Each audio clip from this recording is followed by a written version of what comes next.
This is the best Minecraft world I've ever built, and it's not close. Over 4,000 days, I've built nearly 150 unique farms, as well as a large aesthetic project, my Fantasy Asian City. This video showcases everything I've done in my hardcore world between day 3001 and day 4000. And while this is a compilation of the previous episodes, I'm going to add to it like I've always done. Throughout the video, I'll leave what I jokingly call director's commentary, so be on the lookout for those. For now, it's time to sit back, relax, and catch up on what I consider the best 1,000 days in the series so far. In it are a 600,000 per hour gunpowder farm, 2 brand new build areas as the city grows, 2 Minecraft updates, tree farms for every wood, mushroom, and nether fungi type, finishing with a blitz of fast farms, some of which I guarantee you've never seen before. Enjoy, and I'll speak with you throughout the movie. Today I'm going to build one of the fastest resin farms in Minecraft, and get myself in trouble by summoning 24 wild creakings at once, so let's get into it. Mojang has changed how they're releasing updates for Minecraft with smaller but more frequent updates called drops. The latest of these updates, known as the Winter Drop, or version 121.4, is now available to play, so today I'm going to see how it affects, changes, and updates our hardcore world, including new world generation, a new hostile mob, new mechanics, and more. We'll pick it up where we left off at day 3000. So one update that I never mentioned was the 121.2 Bundles of Bravery drop. It was a smaller update and not one I was very interested in. Bundles have both been long awaited and mostly disliked. I'm going to carry this one while we look for a pale garden and hopefully fill it up with a variety of new blocks. Okay, let's go do some adventuring with our new orange bundles. I want to find a pale garden biome. My only real knowledge about the pale garden so far is that it's an overworld biome that looks a bit like and maybe near dark oak forests. It's gray and desaturated and we likely won't miss it, so let's get to looking. Started the search by looking close to home. I trimmed chunks at the 3000 day mark to prepare the world download for my Patreons, so it's very possibly nearby. Unfortunately, it wasn't. I knew about another large dark oak forest nearby, so let's go fly over there and see if that one's been replaced by a pale garden instead. And it wasn't. A little bit further out, I found this dark oak forest with a deep dormant volcano having collapsed in on itself, or something. Unfortunately, even in this huge forest, there was no pale garden. I actually had no trouble finding forest after forest, but it was all the usual fare. Green trees, red and brown mushrooms, more dark oak wood than I could ever use in a lifetime, but nothing dead and gray. And no, I don't count. I'm only dead inside. After thousands of blocks, I needed to repair my elytra to continue the search. I continued to look, forest after forest after forest, flying thousands and thousands of blocks in multiple directions around home. I found some very interesting looking biomes, but as I explored more and more new chunks, a problem emerged. Lag, glitches, I don't know, I called it hitching as I flew. This isn't in the recording, this is what was happening in game, so I just tried to push through. These lag spikes seem to be caused by updating to 121.5 rather than creating a new instance and moving the world in. A lot of my content creator friends also had these issues, and we figured out that if you started a brand new instance, set all keybinds and preferences from scratch, and moved just the world folder over, it solved them. I don't know that in the video yet, but thankfully I haven't experienced these since this episode. I hate complaining about the game, and I know you hate it when I do, but it was very annoying. But unfortunately, the problems with loading new chunks continued. A lot. There were times where I didn't even trust the game enough to keep flying. Again, I just pushed through and kept exploring what I could. I thought it would pass if I just let the world load around me, and I made light of it a little. I love good lag when I'm flying. Does make me think that I'm dying. What is this, a beach? It's the beach. Wait a minute. At Y179, it's the beach. And after all that flying, I needed to repair my elytra again. I've been searching. I'm into my 3rd day of looking. And we're 6,000 something blocks out, going in a couple of different directions. And no luck yet. And the new chunk loading is hitchy, and it's driving me crazy. I was actually really happy to find these 3 hopper minecarts together, until this happened. Well, what a good time this has been. I know I was frustrated with the new update playing like complete garbage for over an hour. Let's just say I wasn't happy that my game crashed while I was flying. I restarted the game, of course. Where's this gonna put me? Okay, so we're near the mesa. We must be close to where we were then. I don't know where I am compared to where I was. The glitching continued and the game crashed again.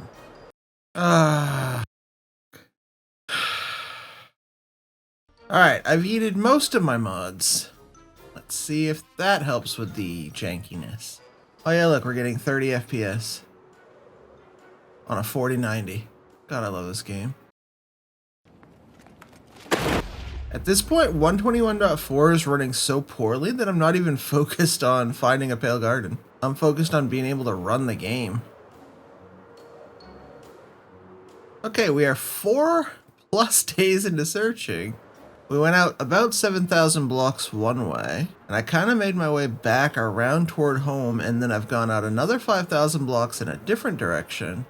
Oh, it's definitely still hitching. Oh, Pale Garden, where are you?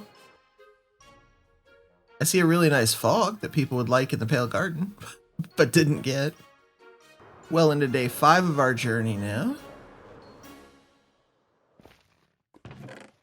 Oh, enchanted gold apple. Nice. There's more dark oak forest. Are we about to have 2 bits of luck back to back?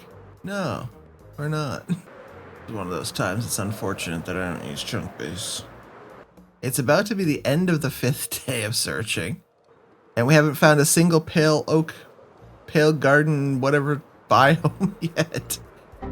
And it crashed again. Are you kidding me? Unfortunately, it was not actually kidding me. Finally, and mercifully, after 2 hours of searching, rebooting the game, crashes, glitches, lag, agony, and pain, I found the new biome. There we go. That is actually just the way it's on the edge of the mountain there. That's the coolest one I've ever seen. It's a joke. It's the first one I've ever seen. Now, this actually looks all right. I don't mind that. That's pretty cool. Then I got the Adventure Time advancement for once again visiting all the biomes in the game, and I started collecting the new flowers and blocks.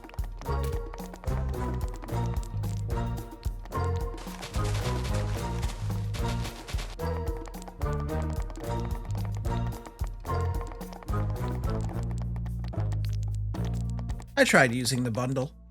So now we can stick that in there, we can stick some of those in there, we can stick all those in there. Stick that in there and that in there. Alright, into the spooky Pale Garden we go.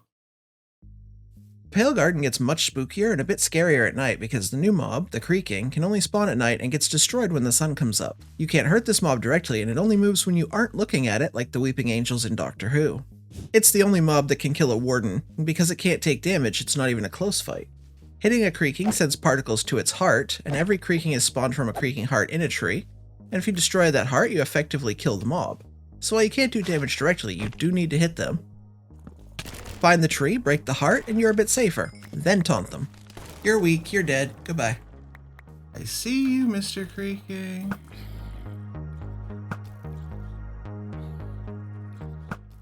I see you too. Did I mention that Creakings are fast? Whoa! What the? As long as you're winning though, keep taunting them. Goodbye. See ya, buddy. Alright, let's try and empty our inventory a little bit. Out, out. Bundle, bundle. Bundle, bundle. As day came and the Creakings disappeared, it was time to spend our first real day in this new biome. I needed to get to work, mostly collecting saplings so I could run them through my dark oak farm later, as well as moss, mossy carpet, and some of the new wood, of course. I want to make a large resin farm later, and to do that I'll need as many Creaking hearts as I can get. But we can craft them as long as we have the pale logs, so those are definitely going to come in handy later. Hi. Where are you from? Well, that's a long way away. Creakings could only get 32 blocks from home, so this guy disappeared on me and respawned near his heart, which I of course took. Throughout the second night, I continued to get saplings, leaves, pale logs, and hearts. And taunt zombies. Grow up, nobody cares. Oh, stop it, nobody cares. You're talking too much. Where? Nobody's paying attention to me because there's an update about some other mob. When? Nobody cares. Nobody cares. You're all gonna die. This is how I usually sound playing Minecraft. You're all dumb. Nobody likes you. Don't judge me. It was a long day getting here. I did manage to get more than 2 stacks of saplings, 5 Creaking hearts, a decent amount of resin. Let's go home. let's take this stuff to where we've been playing with our dark oak and our moss, which is this area. And first thing I want to see is what happens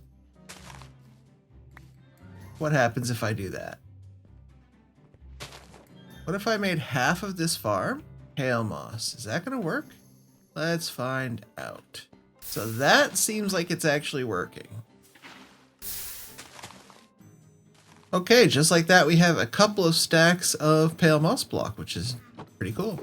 So we can now test out 19 saplings out of one tree is not bad.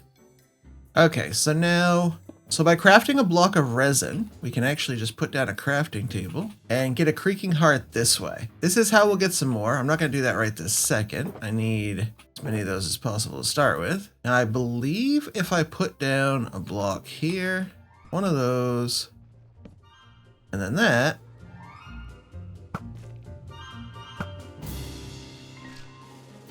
we will get more resin.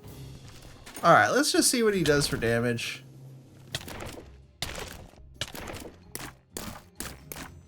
Basically nothing.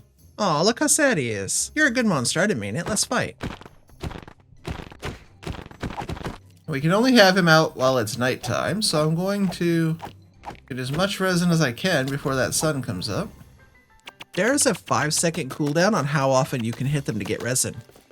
I didn't know that. And goodbye.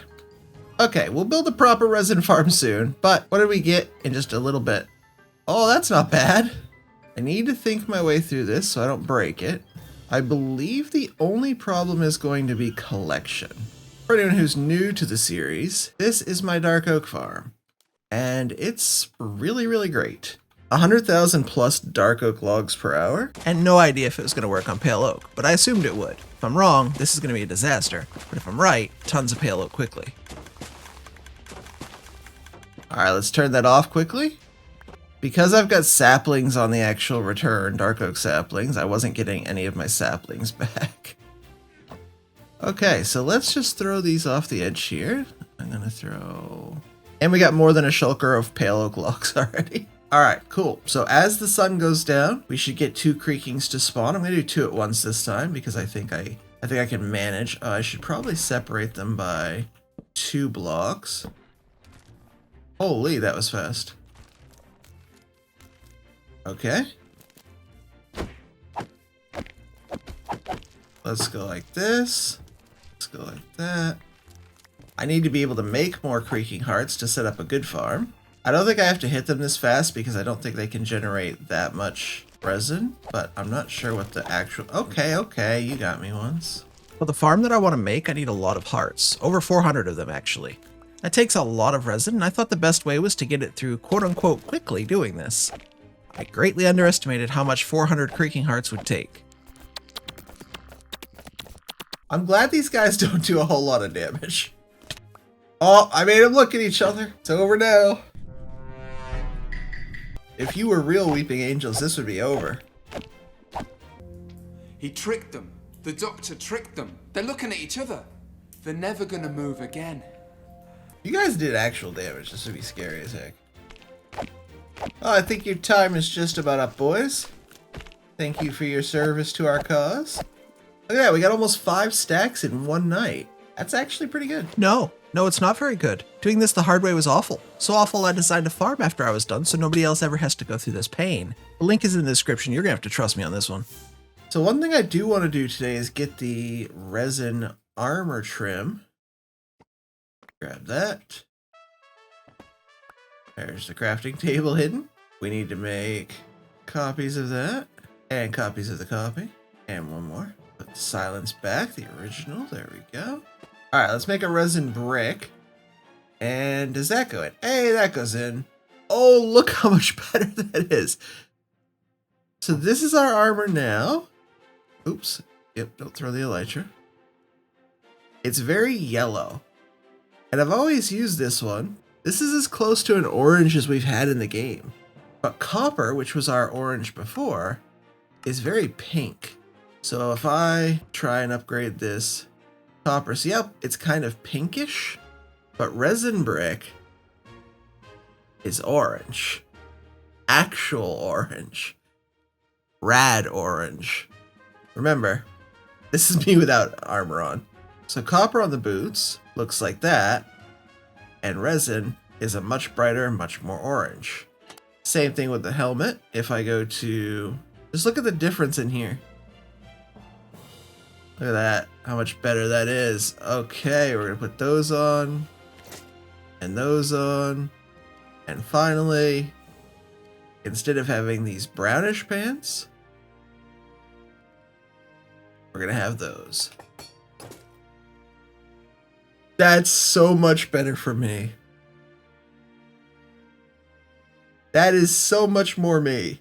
I'm ready for murder and stuff. In-game. And then when we switch to our elytra, oh, that's so much better. Yep. So far already today, we've made an orange bundle and used that. We've got saplings and pale oak stuff, and we've run the dark oak farm for pale oak, which worked perfectly fine. We've got resin for our trim. We've got creaking hearts. We've summoned our own creakings manually. We have run pale moss through the moss farm and got multiple stacks of that. So I think all that's left is we need to build a farm.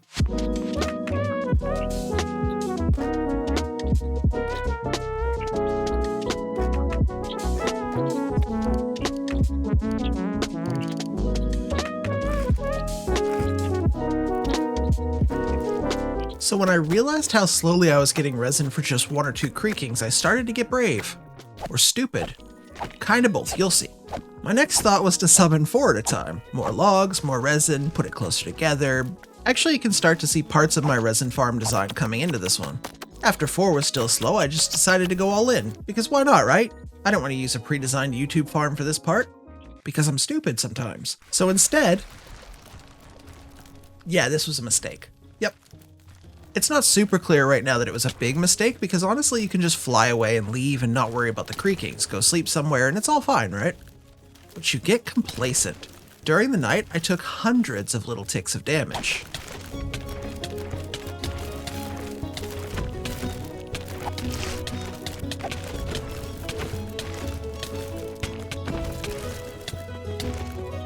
Okay, pause. Why am I not taking that much damage? It's because I have full prop 4 armor on, right? So what happens if, I don't know, I take hundreds of low damage hits? Suddenly I don't have that armor. No netherite, no prop 4. I would die quickly, quicker than I could get an elytra on to fly away. This is what my armor looked like after taking it slow on night 1. If I had gone all in all the way I planned, I would have died and lost the world. I was taking a lot of durability damage. Let's just go remove all evidence of this mistake. Just use the dang farm I built, okay? Resin was a real pain in the butt to get. I built you a farm for early game resin. Use that one. None of these other ideas were remotely worth doing compared to the 25 stacks per night that simple farm is going to give you. I scaled back on future nights until I crafted all of the creaking hearts I needed. I also ran more pale oak through the tree farm for another full shulker. I want to actually build the resin farm out of pale oak, and I need more blocks. One night, late in the process, I figured it out when I just needed a breather from mobs hitting me. Using water to move creakings into this hole allowed me to manage my nights a lot better. You can't move the creakings yourself, but with water you can push them around. And now you'll notice this is the main mechanic for my new farm, although I did replace the water bucketing with trapdoors and a more controlled hitting space. But using this new method I was able to quickly finish collecting resin and get ready to build our main farm for the day. It took way too long to get to this point, let's just go build the farm. I'm going to put it here, near the 100,000 subscriber project. If you subscribe, I'll add your dragon egg to that project. So subscribe and let's drop 100,000 dragon eggs on a monument.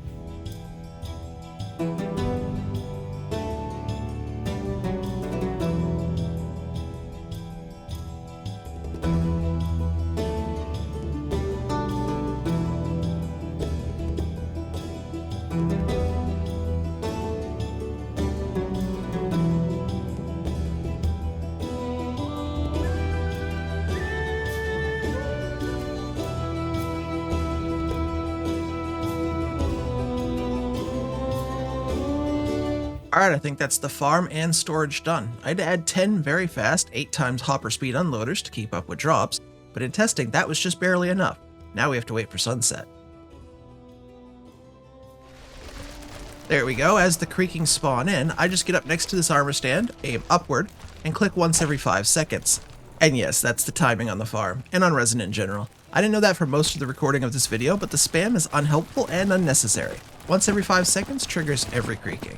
And this farm spawns 432 creakings. You can see some falling in now, and as they do, they freeze because I'm looking up at them. It's kind of freaky, but fun.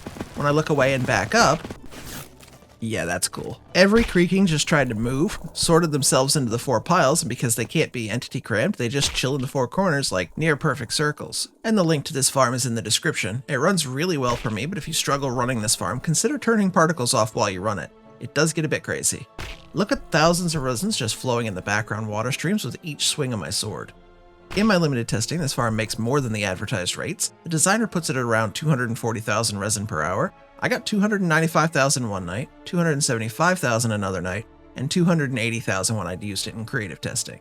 It's a very comfortable 240,000. Since this episode, I've seen hundreds of creators falling in love with resin clumps. They're a fantastic transition block between reds and oranges, or among oranges themselves. Even orange to yellow transitions benefit. My starter farm tutorial is still the way to go if you have a little resin to start. I've seen a lot of creators building it in their world, so thanks to you all for the support and showing your community my farms as always. And if you're wondering what we need 240,000 resin clumps for, remember that it takes 9 to make a block of resin, so we're dividing the output whenever we want to build with them. I love orange, so I'm sure we'll use it, and it was definitely worth building the farm for my world. And that's the 121.4 Minecraft update in just over 20 minutes. I explored the world, dealt with update headaches, collected and farmed all the new blocks, including the moss, pale oak, and resin, built myself an OP resin farm, and got myself into trouble by summoning a whole lot of creakings at once. I'm also a very rad orange now. I mean a very orange rad. Who writes this stuff? Anyway, that's what I promised to do. I'll see you next time. Goodbye. Today I am once and for all ending my ongoing gunpowder shortage with a creeper farm that gives me 600,000 gunpowder per hour. And this is real-time footage. This is not a time-lapse. Gunpowder is extremely useful in Minecraft. Not only do I use it every day for rockets, but you can make TNT, fireworks, and splash potions out of it. And over the last 3,200 in-game days, I have built and used 4 other gunpowder farms, including this early-game cat-powered bowtie farm, this quad-tower flushing general mob farm, the popular but now useless stacking raid farm, and this maxed out ghast farm, which is still not enough gunpowder for me. Here I have an unused player model spawned into a creative test world. He looks like the kind of person who'd need a lot of gunpowder, if I were guessing. Behind him you can see the creepers spawning and then disappearing to die in the nether.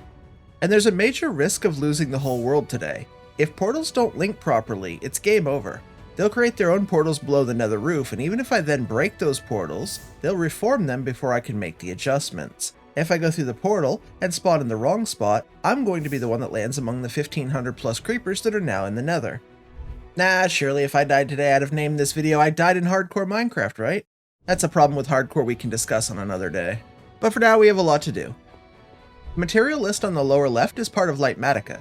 With a project that could legitimately end the world, this farm has to be very precisely placed, built, and carefully tested. Many of you have asked me for a tutorial, more information about linking these farms to the nether portal or not having any of the issues that I mentioned. I'm sadly unable to answer every single inquiry I get, but here's the gist. Put the center of the nether portal side split between 2 chunks, then multiply by 8, round down, and put your center blocks there. The farms are 33 blocks apart in all directions, and basically that's as much as I can tell you. Just test it in creative first, please. Also, I'm replacing the lime concrete in the schematic with black, so that'll appear yellow at times. Weird color blending, but it is what it is. With all of my farms and tons of work already done, material collection is often just a matter of going through my storage to gather materials, even for a giant build like this. It did require 48 turtle eggs, so I had to breed some at my farm. The rest of the materials were easy to gather, well, except for one. But first I converted some powder into concrete at this Ilmango machine, and that's easy.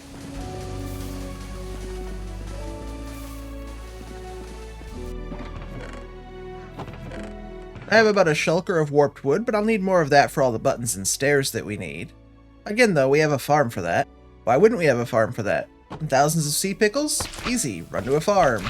I'm kind of coming around to the idea that having all of these farms and all this infrastructure isn't a great thing all the time. Although when you then need 2,000 dispensers, you'd be just as happy as I am that I have an autocrafter that autocrafts dispensers. A little refill on the materials and this will be good to go. Okay, while flying out to get the mangrove roots, I did discover this gem. After flying for over 3 hours and over 40,000 total blocks last episode, turns out I made a left and not a right. I have a decent sized pale garden only 3,000 blocks from home. I found it without trying. Okay, we are 4+ days into searching. We went out about 7,000 blocks one way. I hate this game. And despite my protests, I still don't have a mangrove swamp as I'm going to be putting one on the perimeter, so I've held off on that for now. That means I get to go to the mangrove swamp and just swing my axe from side to side for a little while. Now it's time for the hard part. The last thing on my to-do list, as you can see on screen, is the nearly 11,000 tinted glass that I need. Unfortunately, I don't have any kind of amethyst farm at all. And yes, it's possible to replace the amethyst in the farm, but in my testing it did affect the rates in 121.4, so we are going to need just a lot of tinted glass. This is a geode I've seen before, but never started working on. It's just off my industrial mushroom island, so it's in a great spot. And if I clear this geode out and dig around all the budding amethyst, we'll get a much better idea of whether or not my potential geode is actually worth working at or not. Clearing all 6 sides of as many buds as possible will get a lot more to grow.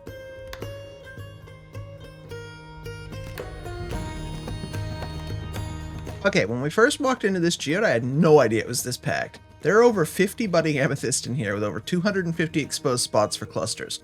I don't think I could have asked for a more ideal geode, actually. I'll eventually turn this geode into a farm, but that's not a today problem. After a quick AFK and bite to eat, I returned to see a ton of clusters all ready to be harvested. And I need a lot more than 250 clusters, but this was the process. AFK a bit, work on the mushroom island, then come back and harvest more shards. Still, 11,000 tinted glass is a lot, so let's build another side of the farm so I don't have to sit in one spot for hours. Back at the perimeter, I've moved all the materials except tinted glass down to where we need them. I need to add the storage portal here, and it's a very exact location and getting this right is crucial. If I don't do this right, 600,000 drops an hour could end up in a cave below me. And I'm going to clear the area around the portal just so we can see easier when we fly up and over here. It's a very dense kind of forest and it's hard to see. And after using my fortune pick on all the clusters I had collected, I'm close to the nether to starting the actual build. Then I renamed a mob for one of my mods on my stream, and I know what that means on YouTube, it means trouble, so I went and immediately got back up to 500. Then immediately named a second mob. I hope Bert and Ernie appreciate it. Anyways, let's go build the rest of the farm. This schematic will show me where the farm goes based on testing. If I put it one block too far forward or back, it's game, set, and match, so let's be pretty careful here. The first layer of the farm is black concrete and dispensers, but remember that the black concrete will look yellow, not lime green when I play. It's complicated, you'll see. I need to remove the existing carpets and slab first though. I could build it up by one block, but it's slightly more difficult there for slightly worse rates. Every so often I'll take a quick peek at the schematic to make sure I haven't gone too far. The carpets are fairly easy to get rid of, but the slabs are a bit more work, so I started with the outer squares on each one because inside I had a different plan. That plan I mentioned is water. More and more water, because flushing away the carpets is very, very easy. I'm sure at least one of you started to tell me this in the comments before I did it. But I did it. I got you. Clearing the rest of the area for the farm was as easy as that. Water buckets, a bit of slab removal, some of the last block cleanups, and then it was time to start that concrete and dispenser layer.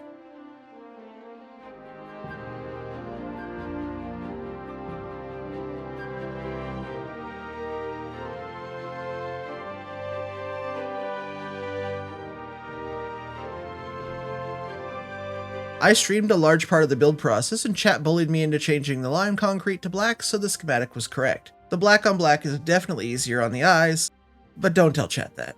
This layer was very straightforward, and then I added a boat to each dispenser. Dispensing these boats later is definitely the most nerve-wracking part of the farm build until I go through another portal later and see if it all connects. And while the farm building process has already begun, we're not finished harvesting amethyst for tinted glass. To make this a bit nicer during AFK sessions, I installed a Vanilla Tweaks texture pack that shows which amethyst is finished growing.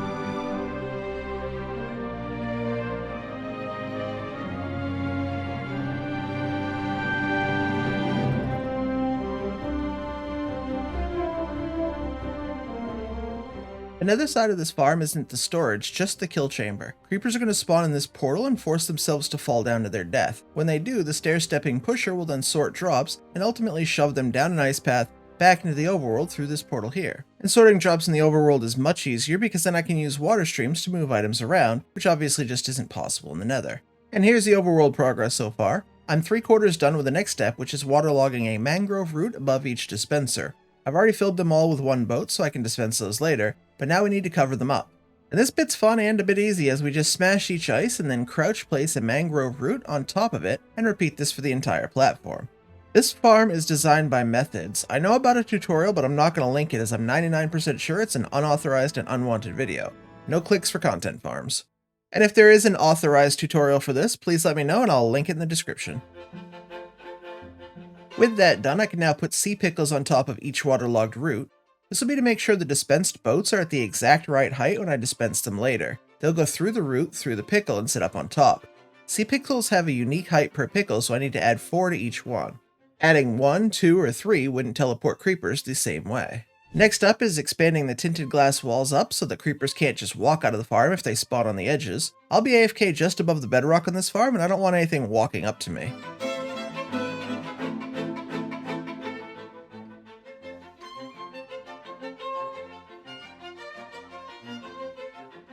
Iron trapdoors go above the entire floor except where the dispensers are. Skeletons and zombies are just slightly taller than creepers, so this keeps any other mob from spawning in the farm. And with 4 platforms of that done, I'm making serious progress now.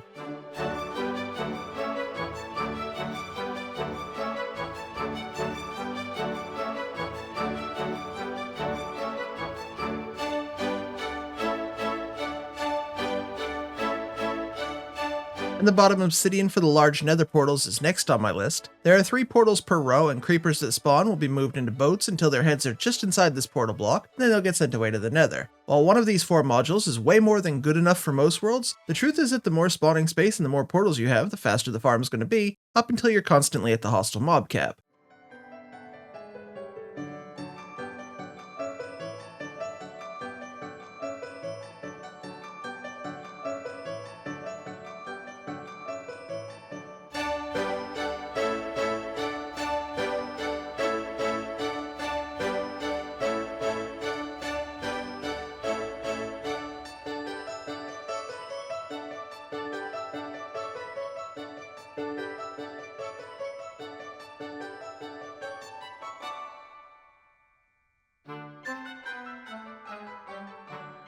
With waterlogged stairs, carpets on those, and boats carefully dispensed, we're now at the fun part of the farm.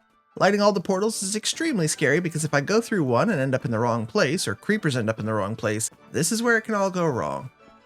I'm going to quickly replace my AFK spot with black concrete and put some glass over that, and then when I check the nether side, it actually looks okay. Creepers are up top where they're supposed to go, and there's gunpowder in the kill chamber, so way more creepers were here when I was fixing the AFK spot. And now I can turn the slime pusher system on and see how our drops go through to the overworld.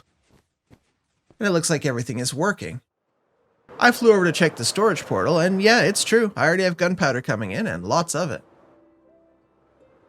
Ow. I had more than 2 shulkers of gunpowder from breaking 4 blocks in the center of the farm and replacing them. This is gonna be fun. I'm back at the AFK spot of the farm and closely watching what the creepers are doing. My piglin traps are working, but not fully set up yet, so rates won't be exactly perfect, but that's fine. I don't think many piglins will end up in the kill chamber, but if they do, I'm going to use the 8 times speed mixed loader I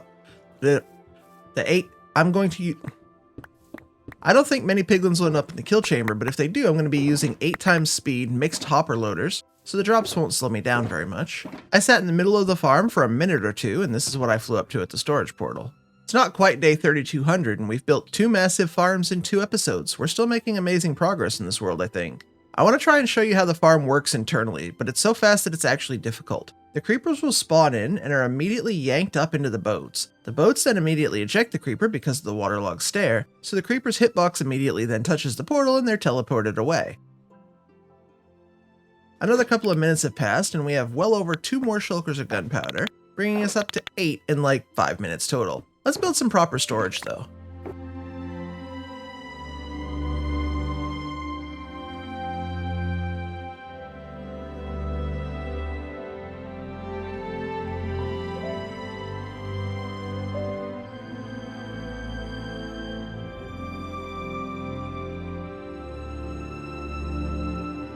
I've added 10 8 times hopper speed loaders onto this farm. It should be enough, and if it's not, I'm going to burn the excess drops because that's enough for me. The gunpowder comes flying out of the portal, hits the wall and falls into the water stream, hits the honey block on the corner and gets aligned to that, where it then flows down over the loaders and fills up shulker after shulker. After adding another water stream for box collection and AFKing for about 15 minutes, let's see what we have now. So that's about 60 full shulkers of gunpowder. As much as I knew the rates were extremely high, you can't help but feel awe at seeing something so ridiculous. I do really love this OP world. I brought some of the gunpowder home for now, and that's it. Gunpowder is solved for this world forever. 2 huge farms in 2 episodes is quite a lot. Next time we're going to slow it down and build in the city. I'll see you then. This is my 3000 day hardcore world where I'm building a large fantasy Asian city at spawn and hundreds of overpowered farms to get the resources I need. Last episode I built a creeper farm that makes me 600,000 gunpowder per hour, but today I want to slow it down and do more building. My city has 5 main districts: the city proper, the guilds and shops, harbor, residential, and the military zones. And today we're going to build the entire military district, including the barracks, detailed training grounds, and some other accessory buildings, as well as the combat headquarters. Unlike the creeper farm and the 11,000 amethyst we needed, this material collection session was actually simple.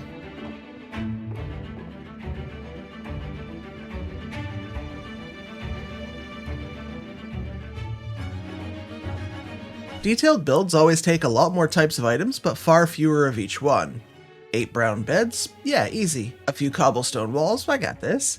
Anything dark oak? Yeah, I got a farm for that. Okay, except the stripped woods. I kinda hate doing that. I need a new log stripper soon or something. This used to be a nice way to do a couple of stacks of logs, but it's definitely not meant for 2,000 or more.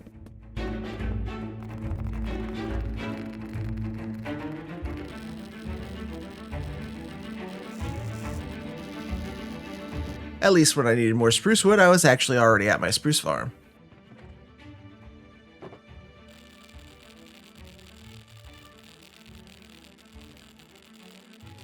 And yet people ask me why I need faster farms. Let's repair this axe quickly, and I guess these hoes. Okay, that's stripped wood and resource collecting, all done. Let's get into the work. Today's split up into 3 main goals. Number 1 is terraforming. I need to get the land to look a little bit more suitable for the builds I have planned. Number 2 is the buildings. We're adding about 8 new buildings to the city today, plus a large training area, and a stable for these skeleton horses. And number 3 is detailing. Once the terraforming and builds are done, I want to go back through and add some extra details and set up the training grounds. Let's move these guys somewhere safe.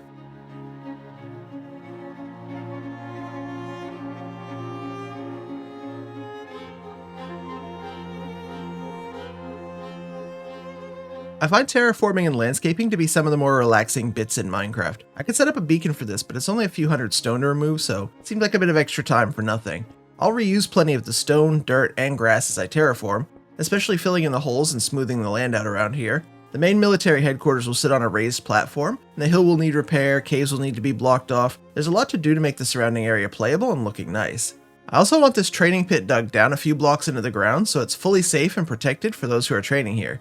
Mostly I'm just going for a feeling of separation. The training pit should feel like it's barely connected to the city, and those who are training here should be able to focus on just their work without the distraction of shops, the harbor workings, or the people milling around in the city. And having lore to work with like this has really helped me design the city and make my choices. Thinking about what each villager type would need and want lets me provide it for them, and it's something I highly suggest in your own worlds. And some of the builds around the area will also help tell that story. A guard tower is more of a stronghold than a lookout. I'm not going to put on big open windows, but it'll sit on the edge of the city as a place that troops can gather, regroup, or tend to wounds, or simply guard the perimeter.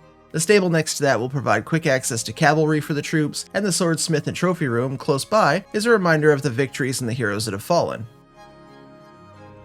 Okay, maybe I should have set up a beacon for this. Let's do some more work.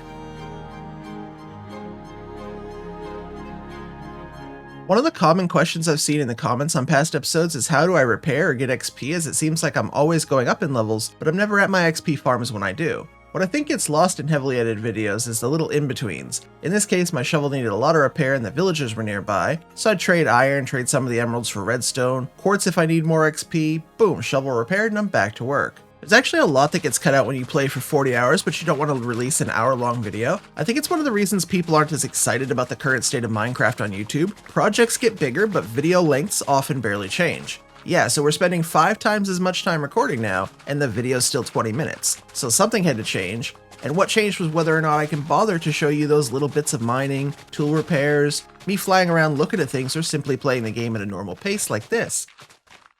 But sure, we can just time-lapse the whole video now, right? Time-lapse the digging,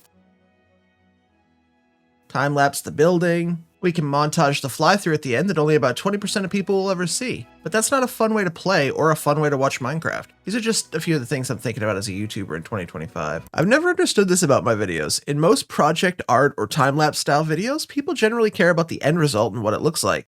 Yet the moment I start showing the finished build with some cinematics, a number of you start tuning out. This is the most important thing in the video. Yet it happens at the end of my videos when the project is completed. All I would say is if you do enjoy the first 15 to 17 minutes of a video, you'll probably enjoy the last 2 minutes as well. Stick around for it. Okay, I didn't set up a beacon, but I did uncover this one from my old mineshaft, and I do what we've all done at some point. Fly way too far over to get the beacon effects, rather than take 30 seconds to set up a new beacon. Why do we do this? I don't know, but it's like a rite of passage for Minecrafters to have done this at some point. Race to see how much you can mine, and then it goes away. Then you fly back to grab the effect again, do it all again. Zoom back to finish before it ends.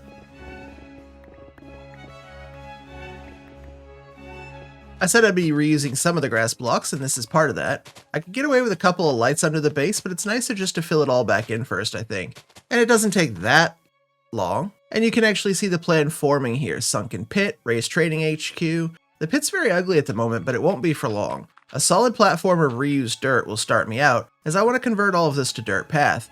In my reference images, there was always a solid light dirt on the ground. We're not going to be straight copying any of these particular images, but the idea behind each one is similar. High walls, sunken or isolated area, and a separate area for oversight by the higher ranked leadership, and all those concepts will come through to this final build. And dirt path is also spawn proof, so keeping this area safe for me to be inside becomes a lot easier too. Sure, it's great to be historically relevant, but not becoming history is actually even better. I forgot how much durability pathing takes, and once again my shovel looks like it's been through the war. Oh well, it's a good way to get more emeralds with my stacking raid farm completely broken these days. And with terraforming looking a lot better, it's time to start doing some building. I brought down all the shulkers materials I had collected earlier, and there's a lot here. It fits with the main color scheme of our city while being a bit darker in overall palette. If you remember all the way back when I did the sentry towers, I said that this area would have a darker, more militaristic vibe with less red and white and more black and browns. There's also quite a bit of stone as the roads and paths are where we're going to begin.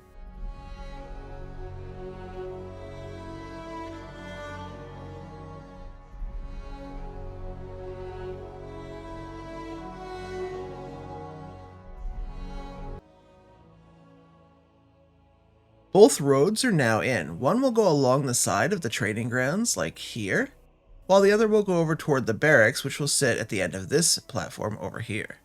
I've also put in the main areas for this big platform and some basic stairs that will head down into the training area, both here and over on the side there. And the side of the platform will get trapdoors, not stone here, so I left it exposed, but that's also basically done. I want the exposed side to have as much room as possible to walk around, and maybe build some carts or armor stands here later, and these trapdoors will contain the side without taking up a ton of visual space. And I've used that technique in other parts of the city, so I'm also maintaining consistency there. The internal wall of the training grounds is going to be as high as I can make it and still have it make sense. I like the contrast of using spruce logs here next to the path block dirt. The light dirt and dark bark just works together. It also creates a really obvious border between this area and the world outside of it. I think 3 high is where I'll start the top of this wall. I want to add fence posts for a bit of extra protection and height, but I don't want to add them all at exactly the same height, so the wall will need to show how it's taken a bit of damage over the years, much like the sentry tower that's going to be built nearby. And yeah, this is all making it work so much better now together. It's harder to see out when you're inside and it feels isolated down here in the pit.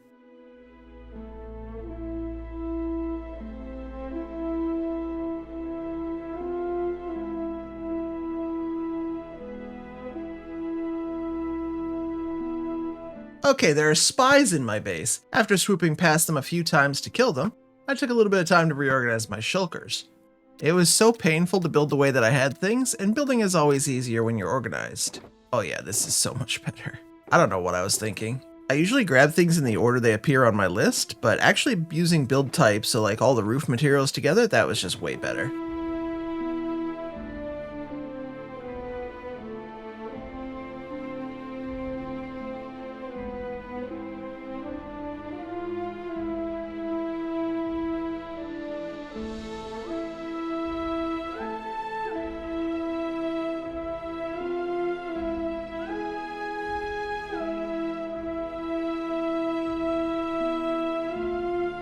Okay, I really love the center build here, the main training HQ, and the way that I showed damage and usage on the sentry tower was to use these multicolored spare part looking roofs. You can tell it's not perfect and the military couldn't be bothered rebuilding aesthetics because they're only likely to take more damage in the future.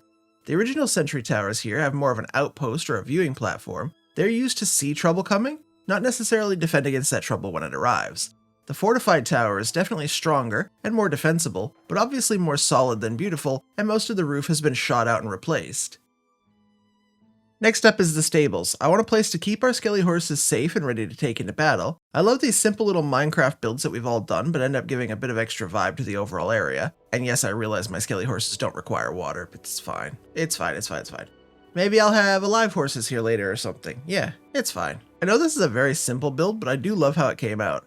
The water troughs in the back, the hay and storage nearby, and the simple stalls make it work.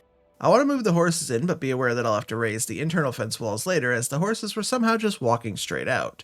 Come on, boys, or girls, I don't know, no bits and pieces, it's hard to tell. Hope you're hungry, I brought some hay for you. You're all skin and bones, minus the skin.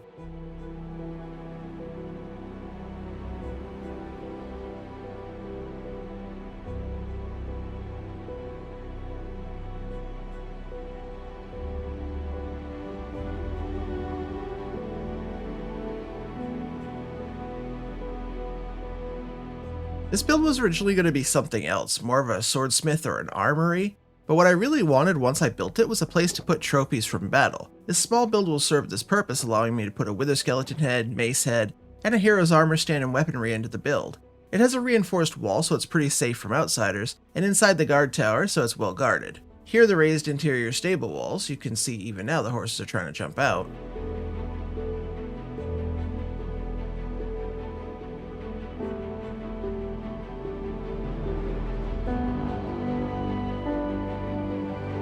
The barracks is now complete with this small custom boulder outside. Oh, let me fix the door real quick. Done. Alright, there's no interior to the barracks yet, but the exterior and the roof are very consistent with the style I've been using for the whole city. I mean, my pagoda doesn't even have much of an interior yet, right? And that was built in episode 1. Alright, next up is the training grounds and work on that, starting with this overseer perch and a special little treat.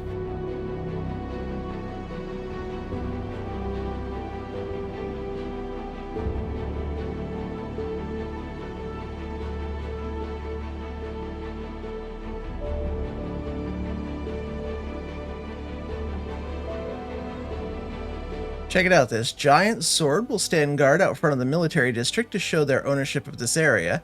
I nearly used this ages ago on my floating island or even all the way back in the pagoda, but I'm glad I saved it for this. It just works here and the ribbon is so sick. To celebrate, I'm going to do a 360. That was a barrel roll, close enough, Rad. Okay, the main thing we have left to do is this training ground. I'm not leaving it empty and I think these shulkers contain most of the rest of what we're placing. This is the perfect canvas for what I want to do, so let's get to building it. Okay, this one's funny but also sad. I just noticed in my original notes it said, main time lapse for the details, grounds, everything inside the training area. This one can definitely run longer in my script for my editor. And then neither of us noticed, and nobody commented at all, that the entire footage is missing. Oh well, too late to fix it now, but what an oversight. The main build of the episode is just finished by the time the next scene starts. I absolutely love how this training ground came out. The drip leaves are here to teach our warriors about timing and swift movement. You can actually stay up on all four indefinitely if you do it right, but it's very easy to fall in. Over on this wall we have a simple parkour stepping stones that are unevenly spaced by distance and height. In case of an attack on the city, warriors could also scale this wall to get out and join the fight quicker. It's also fun for me to pretend I'm good at parkour by making it easy. And that takes us straight into the archery range with targets at 4 different distances. There we go. Let's add some wither skelly heads to this to make the training dummies a bit more realistic. And if I come back to the city hub and start there, we can see the whole build coming together. The sword welcomes us into the military district, and down this road you have the tower, trophy room, and stables, as well as one of the entrances to the training grounds. And then turning left here, you'll end up at the training headquarters and the 2 dojos. There's swords above each entrance, and there's room inside for the master and 2 students to practice close-quarter combat. Past that, we end up at the barracks, where the soldiers could sleep, rest, and recover from a hard day's work and training. And that wraps back around the dojos to the training area. At the front entry, you'd see the banners with rules and observances, as well as the white banner, which I would envision as like the motto or the creed for the city's defenders. And that takes us into the parkour training for those who obviously need the practice.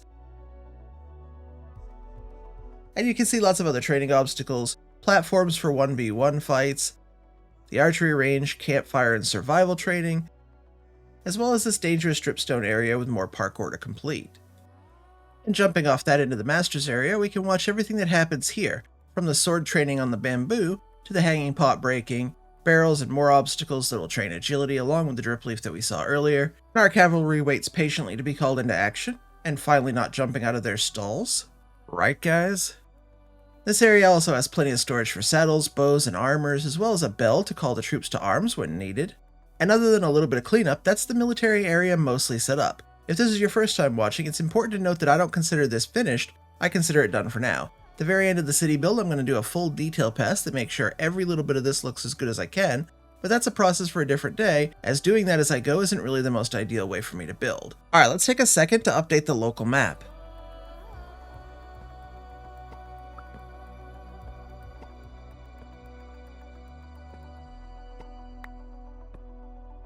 And there we go. In total today I built 9 separate build areas for our military forces to use for hand-to-hand combat, city defense, agility and skill training, and much more. Let's take one last look.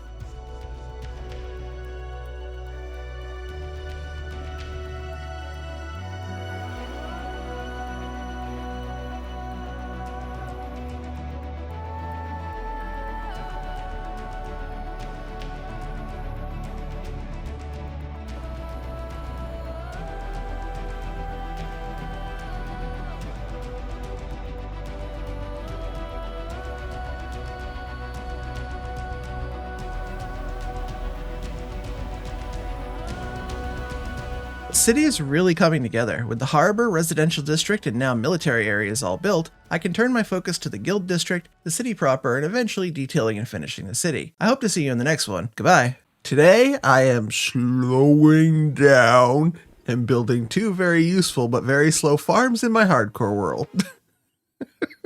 I tried.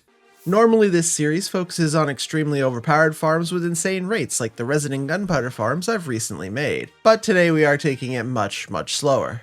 Making the creeper farm took me a very long time because I needed over 11,000 tinted glass, and I manually mined up every amethyst cluster to get all the shards needed, and it wasn't fun, or very interesting. I rarely AFK in this world, so building an amethyst farm has been out of the question. One of the recent snapshots for 121.5 though will change that. As of 25W06A, any block loaded by chunk loaders may now receive random ticks. This means amethyst farms can now be automated, and that's amazing. The second farm we're going to do today is also very slow because it requires waiting on a specific crop to grow, specifically chorus plants. The first step in building the amethyst farm is going to be to fully enclose it and drain the water from the ocean bits. I like this geode because it's exposed, but being fully underwater is definitely not the easiest thing to deal with. I've been through this process to make the large perimeter, but on a small scale like this, it's not that bad. I'll start by making a wall around the entire thing, and then we can divide it down the middle and run a water sweeper on both sides. From there, I'll simply have to dig out the rest of the stone and other blocks around the geode to fully expose each of the budding amethyst. Okay, that's the entire outer wall done, and this is the area that we need to drain and clear to build the amethyst farm today. I'm also going to lower this inside bit as much as makes sense so that the sweepers can automatically drain as much as possible, and I think clearing these gravel patches makes the most sense. Then we can get to building the water sweeper machines. You've seen me build these before if you watch me prepare the 528 by 528 perimeter.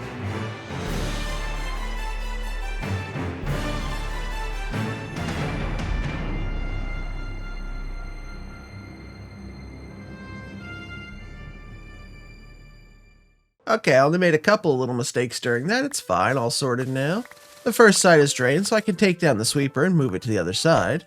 And the bottom bits are always just that little bit of extra water, and as you may already know, I like to have fun by spamming sponges everywhere. Yes, there are better ways, and I don't care still. I just want to have fun. Let me have my fun. I had a couple of water caves in there, but nothing too bad to clear out. Then I can finish up removing the water and start working on the second half. Wait for the ASMR.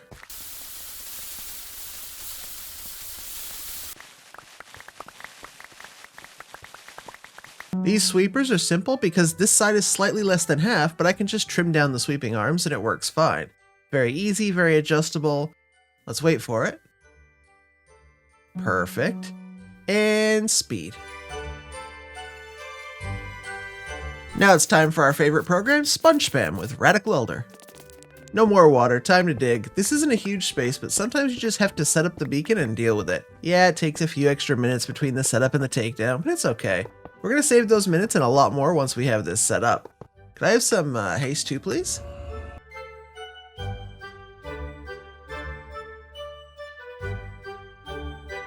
And this should be the last of it. There we go. The first step in making an amethyst farm is to create a schematic of your geode. I'm going to use this one in a separate world as an example. This is the one I used to learn from. I'm going to save that schematic and then go get a mod called Geodesy. The tutorial by Ilmango that's shown will explain 100% of how to use it, but I'll run through it quickly. First, we're going to load the geode schematic from our save. I'm going to move that off the ground so blocks can go all the way around it if needed. Next, we're going to create an area with this command, /geodesy space area. You're going to select the corner coordinates at this one corner and then the opposite corner and press enter.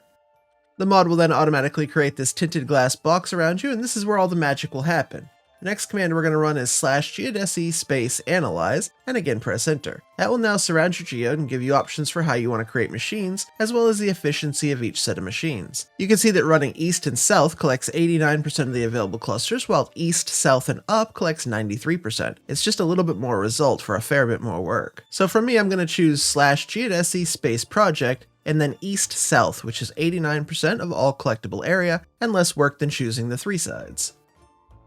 When I press enter, the mod adds these pumpkin and crying obsidian blocks to the farm's outline. Our job is to connect the pumpkins with slime or honey blocks without going into the crying obsidian. We can connect up to 12 at one time, and Ilmango's tutorial gets way further into this, so I'll just go quickly. But this is 8 slime all connected as one flying machine. And if I want to, I can add my last 4 here. When the flying machines will touch or you find it easier, swap over to honey and make another flying machine with that. I'm going to grab these outside pumpkins here. How you do this is up to you, but each machine has to include at least 4 blocks in a very specific configuration, and we'll get into that next. You can see this honey set will touch 2 sets of slime, and that's okay as long as it's not touching another honey set. And once that's done, I'm going to add zombie heads in a row of 3 somewhere, with each flying machine having a wither skull off to the side of each one of the ends like an L. This is the required 4 blocks in the required shape. The zombie heads can't touch as they would here, so I'm going to move these ones up. Let's do the last 2 quickly. You can do that for all of the pumpkins, but let's skip ahead to the next command. That's /geodesy space assemble and press enter. When you do, the entire set of flying machines is automatically built for you. A quick test shows us that it's all working. The flying machines will take off, knock all the shards off the sides of each budding amethyst here, then the machine will bounce off the other end and come back home. Your shards are automatically collected into a hole in the water pool at the bottom, and after we create a new schematic, we can get to building.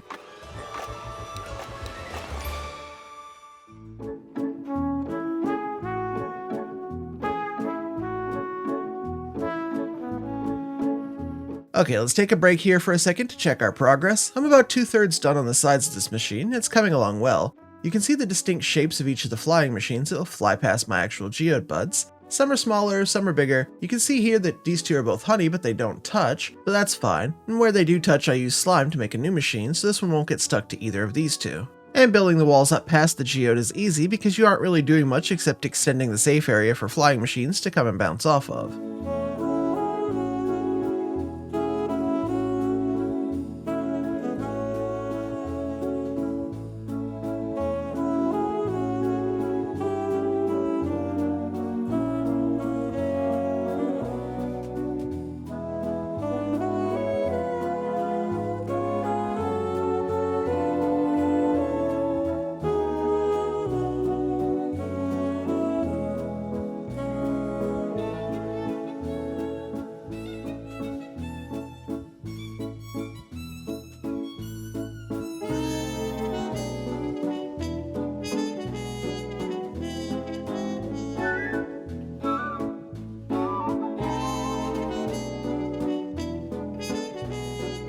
With the wiring and all 3 sides done, I've set the machine off for the first time. You'll see the top set of machines works first, and then the left side, and then the right. And yes, for the real farm I did all 3 sides, not just 2. It was slightly more effective, and I didn't mind doing the little bit of extra work in my actual world. You could make a much faster amethyst farm by finding a perimeter-sized area with as many geodes as possible, and then clearing around each one and funneling all your drops to one main storage. I think it's possible to have a lot of geodes, like 10 or 15 or more, inside of one perimeter. Okay, let's AFK this geode a bit. It's a very slow farm, so this next footage is sped up 60 times normal speed. The clock on this farm is a long one as we wait for the amethyst to grow back. Once 121.5 comes out, I'll update and we'll chunk load this and add better storage, and that'll give us a lot of amethyst over time. For now, I'm getting dinner. I'm back, and just in time, the flying machines are starting and we can watch this thing go from an almost fully grown geode to an almost fully cleared one. Something to remember is that even with the 3 sides, this is never going to be 100% cleared, so I can always go in after and clear away any clusters manually, or even remove them at earlier stages if I want the smaller amethyst types. The first one returned, and that will automatically send out the second machine, and watching the amethyst shards get flushed down the water collection is very satisfying to me. Some shards do get stuck on the machine, but they bounce around, and by the end almost all have fallen in. And now the final side will launch when this one returns. There are fewer shards here, but it's definitely worth building all 3 sides. I'm going to do a very simple collection for now. I'm going to push all the drops here into these 4 chests. The farm can only run when I'm currently here, so that's fine. I collected all the clusters from both times that it's run, and we have almost 11 stacks of shards. That's pretty awesome. I had basically none left after last time. Oh, I hope you like that farm. I do. Let's get ready for farm number 2.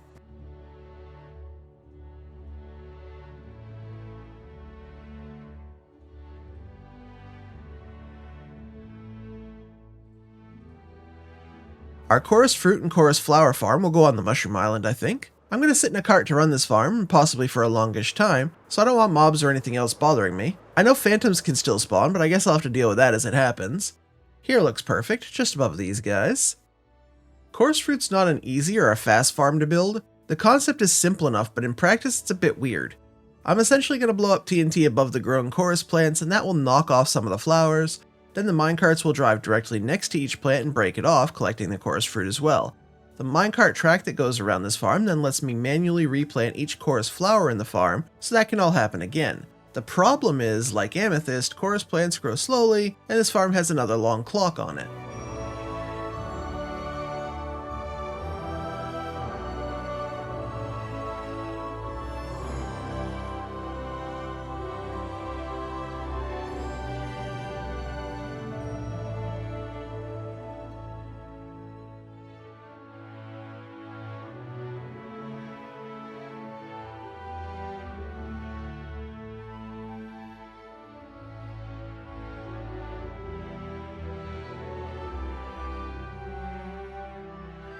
To get the farm started, I actually needed to take a trip to the end. I personally love coming to the end, so it's fine, I definitely didn't mind. All I need to do here is collect a bunch of flowers. The more the better, but I think a stack will do more than enough to get me started. There are many ways to collect the flowers, but I really like using my bow, so that's most of what I did.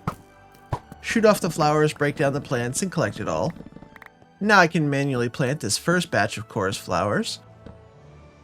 And with that done, now we can wait. I'll sit in this minecart and get the angle for replanting set, which to me was facing 90 degrees west and 60 degrees on the y-axis. I'm looking right here. And then with chorus flowers in hand, I'm ready to replant the farm once it starts. This farm, like the amethyst, does take time. This footage is sped up 16 times faster than normal so you can see the plants growing, and eventually the farm starts. Why am I not replanting? Did I do something wrong? What did I do wrong? Okay, clearly I made a mistake when building the farm. My minecart was the one breaking all the plants, and that shouldn't happen, but I forgot to put in the hopper minecarts for collection so you can see all the flower and fruits just sitting on the track here. Let's replant it all and go again. With hopper minecarts this time, of course. They go in the dispenser down here, and now we wait again. This time when the TNT goes off, you'll see the hopper minecarts that will get ahead of me. They're going to break the chorus plants, not me, which means I can replant as we go.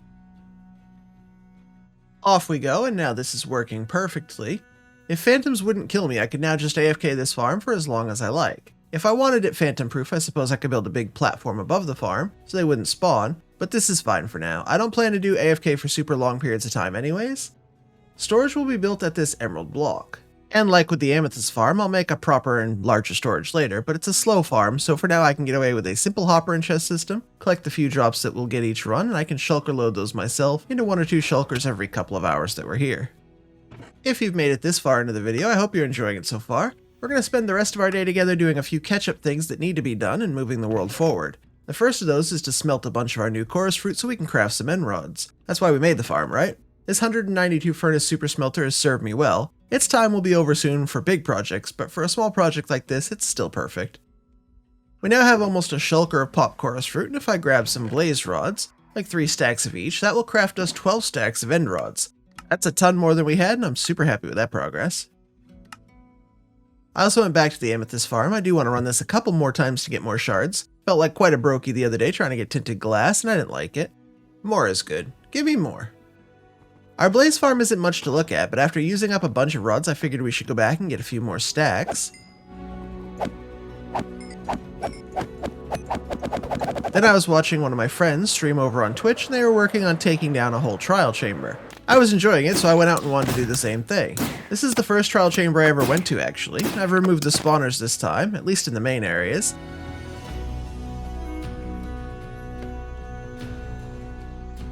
I won't be back to this one farming wind charges, as I still plan to do the roller coaster at the perimeter that has a bunch more spawners that are closer to each other. Today what I'm after is mostly the copper, although we end up with a lot more tuff than copper actually. I want both the oxidized and unoxidized stuff, as farming that is also very slow. See, I stayed on theme there. Copper, grates, and trapdoors and doors are all very useful for us for future builds, and I have so little of it, running the copper farm was also a bit slow. Theme.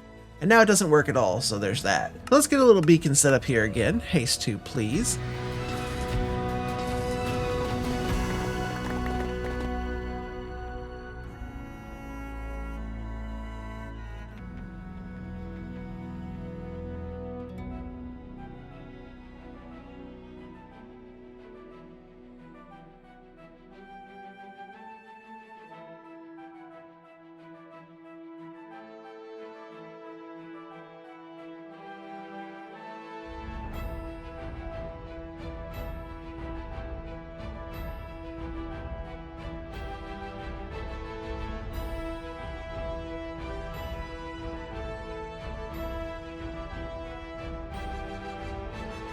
I ended up hanging out at my friend's stream for a good 4 hours or so while I dug at this trial chamber. Long after they'd gone back to doing other stuff, I was just enjoying listening to them playing the game. Sometimes I get lost in it like that. Ironically, some of you will be playing the game while you're watching this.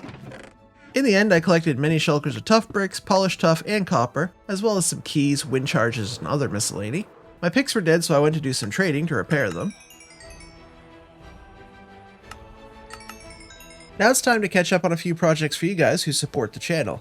The first one of these is armor stands in our temple. If you don't know, the Sun Temple is home to our Patreon armor stands. Different levels of supporter get different armors from leather all the way up to netherite. Next to each is a lit candle with the name of the Patreon below them, and an item frame for later redeems beside them. We currently have a number of stands already set up in here, and today I need 10 sets of iron armor, 14 sets of gold, 1 diamond, and our very first netherite set. For that I'll need to duplicate this trim and break down some of my diamond ore from the perimeter. Netherite template duping gets expensive, but it's obviously worth it. Let's get this one made. Back in the temple, let's get the netherite one set up first. As I mentioned, this is our very first tier 5 netherite armor in the temple. Quick repair 1 sec. Okay, back to it. Thanks so much to Tobles for your huge support for the channel. Our Patreons help keep the channel alive, and it's great to see the support over there growing, as more and more of you want the world download, early access to videos, and in-game rewards like this. Our single diamond armor stand today is for Trevor S. Thank you so much. The 4,000 day world download and all schematics for my builds are now available over on Patreon, so if you're tier 3 or higher, you can go grab that now if you like. I know I said it in the video, but seriously, thanks for all the support over there, as it's been quite unexpected.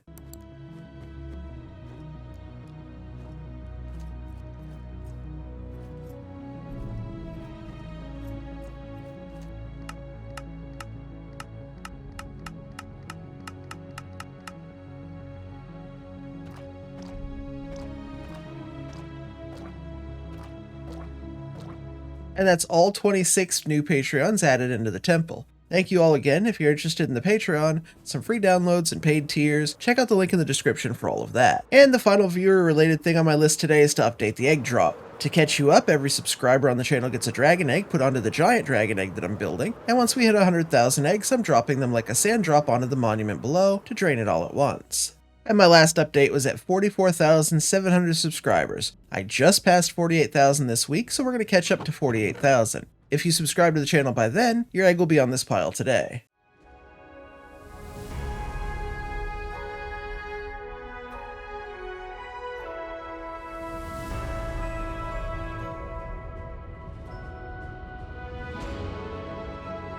And I'm just about there. We're at 47,965. And that should do it. I've now placed 48,000 dragon eggs into this giant dragon egg. And if you want an egg in this pile, you should probably already know what to do, so thanks for doing it. That's it. I built a chorus fruit farm for end rods, an amethyst farm for shards to make tinted glass, and I caught up on 2 massive viewer projects that are all about you. I'll see you soon. Goodbye.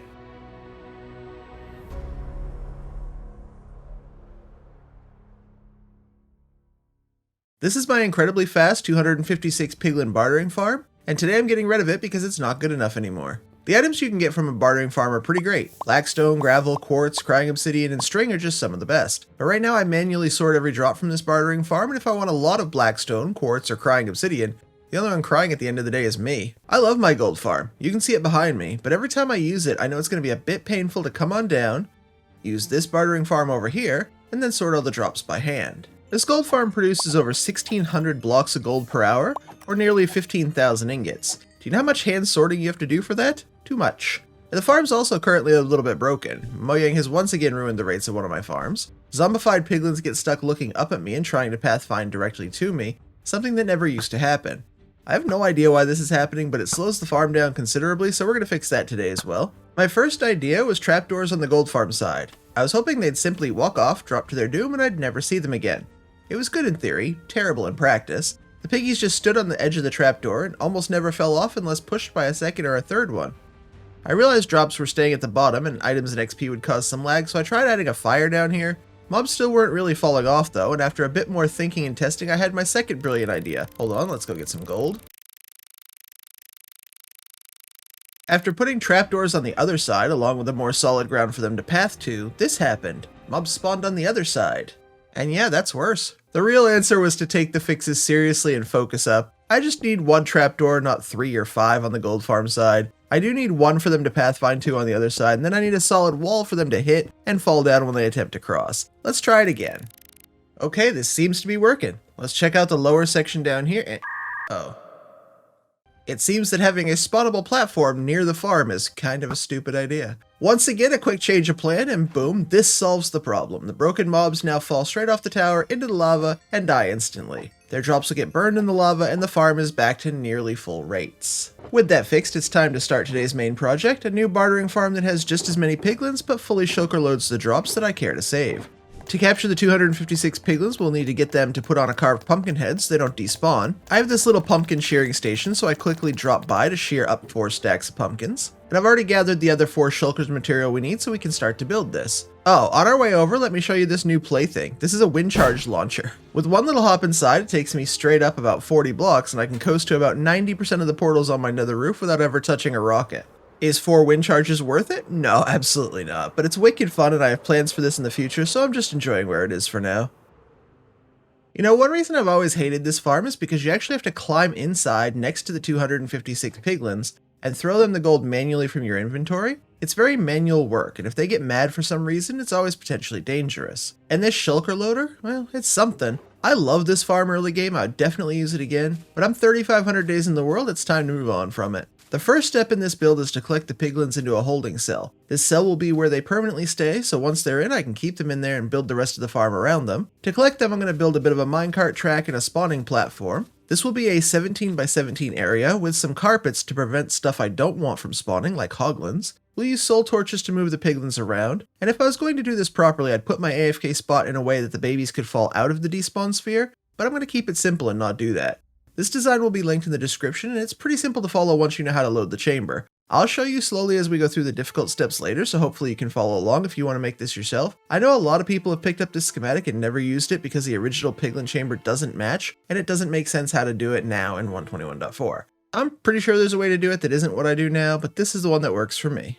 Okay, so this is done.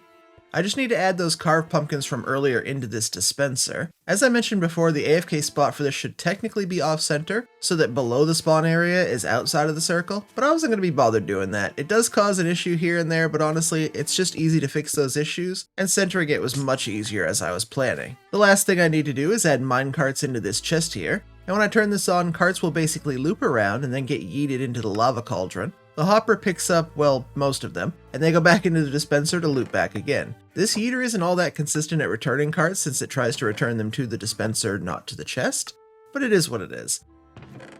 Now this is where my setup for this is very different from what's in the downloads you get from the original design. I've added a slab in here, and I'm going to drop it down just one so it's a lower slab. There are vines in the chamber that will need to move down at the end of this process. With everything in place, I can uncover the chamber and start collecting piglins. I'll need to sit AFK for a little while as we collect them, but you can see the system working now. The carts are going in a loop, waiting to pick up piglins and deposit them into the trade chamber. And there we go, the first one that went in is a baby, so it doesn't have a pumpkin. That means as soon as I fly away it'll despawn, but the second's an adult, and you can see the pumpkin head there. And a couple more have already gone in, that's maybe, 4 or 5 in a minute now? I'm gonna sit up here while we wait.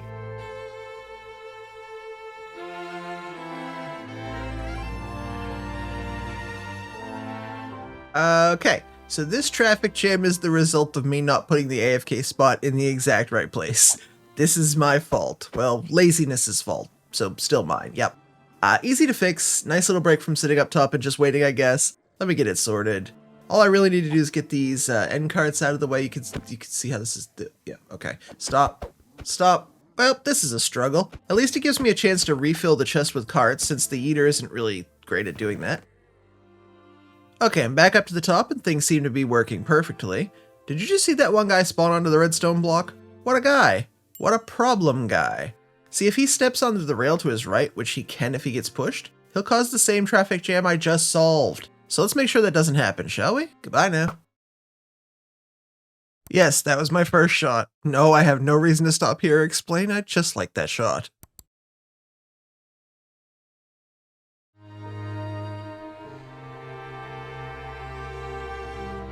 According to the carved pumpkins, we're done. There are now 256 piglins in here, well, once I fly away. And with the piglins loaded, it's now time to remove this entire build except the holding cell. And we have a very risky bit still ahead of us. If it goes wrong, it means I'll be rebuilding all of this, so let's hope it does not.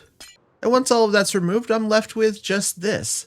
Over 250 piglins in a very, very confined space. They don't die because of the vine, keep that in mind. Now I just need to align them all so their toes are just over the edge of the lower slab, and by piston pushing them right to left, I can inch their toes over, delete the slab they're currently standing on, and as they fall into their new spot, replace that slab with a new vine.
So I got on a roll there and built for a couple hours, and this is the completed bartering farm and bulk storage. I didn't say anything during the build. I don't know what happened. I stopped YouTubing and started playing Minecraft. The piglins are in there. You can see the vines that keep them from entity cramming. I pushed that stair in that perfectly aligns them. And now they're standing on their tippy toes just on the slab I prepared earlier, so it looks like they're floating on basically nothing. After they get the golden trade for it, the drops are sent here, pushed along, and then over the ice where they get shulker loaded. The last of the unsorted drops get sent to a fire here and destroyed. That'll also burn up a few extras that are just a bit too fast for the sorter. I've loaded these chests with hundreds of shulkers to manage our drops, and each full shulker gets sent up through the dropper elevator and into storage. The filter at the top then sorts the shulker into its respective category, and it's a fairly huge storage. You can see just in the obsidian column here, all these double chests can hold all of our trades. And shulkers of gold ingots are then put into this chest to start it off.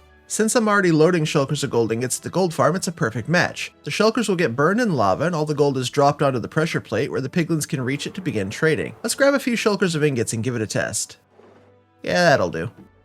Okay, so I'll start off slow with just one shulker. We need to add a lava bucket to this dispenser here, and then start it up. You can hear and see the lava will burn away the shulker there, and then the gold ingots will appear. 4 stacks of gold ingots can get taken per trade, so the gold will never despawn. In fact, a full shulker of ingots can be traded in just a little over a minute. And then fire here will get rid of the extra stuff. Let's go again. And from here you can see the sorting happen. You'll see it slide down, hit the pressure plates, get bumped again, and then the remnants will make it all the way to the fire. I don't know why, but it's fun to watch the pile really start full and end up with so little by the end. Okay, another shulker of ingots coming in now. It's amazing to me just how fast that much gold can go away. Why 0 world border gold farm when? Let's check in. All the loaders were empty, so this would be slow at first and pick up as we go. It's harder to fill up from 0 than it is to finish half a shulker, of course, but we do have our first shulkers of blackstone, gravel, and a couple others. Okay, in you go. 9 more shulkers of ingots will take just under 15 minutes to trade away. Oh well, it's the drops I want, not the gold. I'm gonna grab just a few of the extra drops into a chest this time. It makes sense to have a few fire res, ender pearls, and such on hand.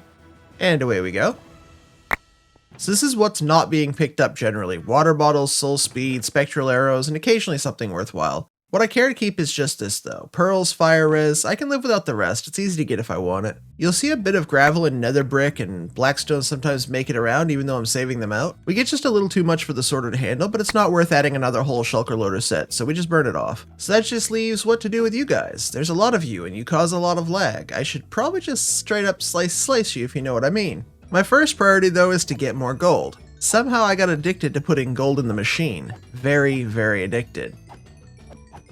I know I don't have to tell hardcore viewers to watch my levels, half of you are doing it anyways, but did you see my levels? Yep, I've been right here, swinging my sword, getting XP, getting gold. The fixes to the farm seem to be doing the job consistently, even after thousands of piglins have come and gone. Okay, that's 8 more shulkers of gold ingots, let's go deliver those. I could literally watch this all day, it's mesmerizing. Tick tock, tick tock. Okay, enough of that for now. Let's check the results. We have our first shulkers of obsidian. Let's go. I don't know if you know about bartering farms, but you know this is one of the least dropped items. 3 shulkers of crying obsidian, that's pretty good. I think I had less than 1 total in the world so far, so 3 is great. 4 shulkers of string, 6 shulkers of quartz, again really helpful there. Tons of soul sand, nether bricks, gravel, and 17 shulkers of blackstone. Yeah, this is awesome. Don't judge me. I came back for a very long time. Yes, I'm on level 639. And yes, I have 18 more shulkers of gold ingots. I said I was addicted. For the rest of today, I want to do something we often need to do but never actually get around to. I've been building a lot, the amethyst and chorus farms, the creeper and resin farms, the military district, and during all that, I've hardly checked in on my stocks of anything. The cupboards are feeling just a little bit bare. This may seem like a lot, but bear with me until we get to the ice farm so I can explain. So I got more sea pickles after using 2000 in the creeper farm, and more glow lichen, which I use in quite a few builds, especially on the roofs. I ran the nether wart farm because red nether brick is very expensive, and with my new supply of nether brick from bartering, this was a must. And once again I repaired the storage on the sugarcane farm. I really need to filter it out, but I haven't yet, and when sugar gets in, it breaks it. I have 19 shulkers here though, so it's fine. Then our slow farms were right there, so I ran the chorus farm and the amethyst farm, taking the time to mine out the amethyst clusters that we can't hit with the flying machines. And since we used them today, and I was reminded how few I have, I also ran the vine farm briefly, then checked in on pumpkins and melons. From there, the micro farms only take a couple of minutes to run, so it was drip leaf, hanging roots, cocoa beans, glowberries, nether fungi, 2 tall flowers, and pink petals. And after making an absolute ton of shulkers for the cobblestone farm, I actually ran that as well. It's not often I get to run this farm, so when I do, I definitely enjoy it. It's probably the fastest farm overall that I've ever made, even still, and it's so satisfying. Eventually I had to stop. I do have something like 400 shulkers of cobblestone in storage plus here now, and running these farms let the chorus fruit grow again, so I did a second manual running of that one. I can definitely make end rods when I need to now. I didn't wait for the cactus farm to work since I only have a tiny one, but I did collect what we already had and take it back to the main storage as well. It's rare that I'd need more than a shulker of cactus. And since I used up 256 carved pumpkins in just one day, I spent a little of our time getting a few more stacks together. Next time I won't have to do this before building the farm. Okay, we're at the ice farm, and I asked you to give me until now to explain, so here we go. The thing is, Mojang has broken this farm, just not yet. When 121.5 was released, piglins won't drop XP in the same way as they do in 121.4. This means my XP repairing portion of this ice farm will break, and I'll have to very carefully manage pickaxes here because it's very easy to break one, or I'll need to add a dispenser with XP bottles that I have to then trade for or something. The farm itself will still function, but the critical aspect of always having XP repairing my pick is gone. So for the 5th time in 5 versions, Mojang has seemingly permanently broken something I spent hours and hours and hours building. Just like the copper farm, void trader, previous shulker farm, gold farm, wool farm, and so many others. So I have to run farms to stay ahead on these materials because you never know what will break next. Oh wait, chunk loaders. Yep, my go-to chunk loaders are now broken as well. So I ran to the tunnel bore, fearing if Mojang were to also break something on this, I'd be fairly low on cobbled deep slate. But before that happens, I thought it would be wise to stock up again. I mean, I guess 18 shulkers will have to do for now. Normally a lot of this work gets done behind the scenes. Hopefully this has been a fun look behind the curtain at what makes the world work. I'm gonna pretend to go offline and go to the gold farm now. Goodbye!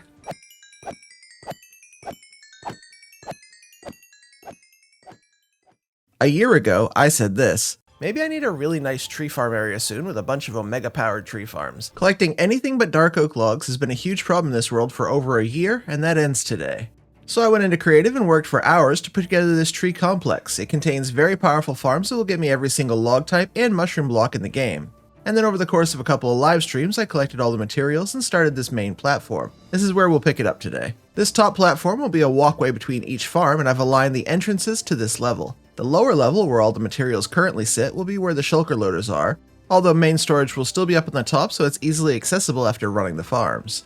The first part of the build was to create the 48 shulker loaders, each being 6 times normal hopper speed. If that sounds like a lot, it's because it is. We're getting a ton of unique items out of this farm complex, not only every log type that you can get, but every sapling, the 2 nether fungi, all 3 mushroom blocks plus the red and brown mushrooms, cobblestone, warped and crimson wort, flowering and regular azalea, and things like mangrove roots. Even with all these very fast shulker loaders, for some log types we'll even need 2 or 3 of the loaders themselves. I'll explain all the farms and their rates later, but let's just say the nether tree farm, you're gonna have to see that one to believe it. After placing more hoppers than I knew one person was allowed to own and finishing the water streams on top, I was done with shulker loaders for both the main system and the bone meal farm that will power the whole system. I love how it's coming along even though we haven't really started a single farm yet. At the end of day 1, a viewer wanted to see my pillager dance party, and then this happened. Whoa! Okay, let's talk about this one. It's not the auto totem mod. When I was building the glass platform that we just saw, I turned on Tweakaroo's hand restock. I use this on big simple projects like the perimeter floor, the glass for this platform, etc. It did replace my totem with my spare instantly, and that's unfortunate, but thankfully I didn't take any extra damage or additional hits from the pillagers. Even without the hand restock, I was perfectly fine. You can add items to the Tweakaroo blacklist so this doesn't happen, and I've now added totems so it can't happen again. This was the first totem I've ever popped in more than 15,000 total days of hardcore, except the ones I've done for post-mortal on purpose. So no, it wasn't an intentionally cheaty mod, and yes, it's fixed permanently now. Yeah, so after 3,800 days in the world, I finally popped my first totem. Of course it was doing something dumb. Our first farm is a small but very fast propagule farm by Coffeecraft. As always, all links will be in the description for everything I make here today, and in total I'll put 10 tree and mushroom farms plus the bone meal farm here. There's a lot to do, let's keep moving. This farm makes nearly 20,000 propagules per hour, which will function as the saplings for our mangrove tree farm later. My plan is to start with some of the easiest farms in the bone meal farm before moving to the 3 really challenging farms later. In this farm, the mangrove leaves in the area just below get bone mealed constantly, growing and then harvesting a propagule quickly while the piston breaks it off to allow the next one to grow. There are multiple bone meal inputs on this farm, and one day I'd love to fix that, but today definitely isn't that day. Let's give this one more run for now. That seems to be working. Collection's a bit wonky, but I'll fix that later. I think it makes sense to focus on bone meal next, as every farm in the complex will require a ton of bone meal.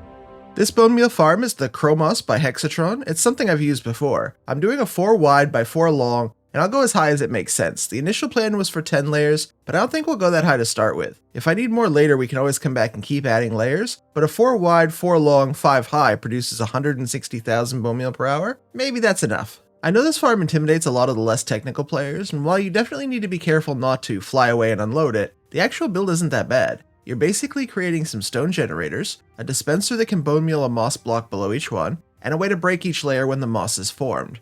Not to sound too much like mumbo jumbo, but it's actually quite simple, really.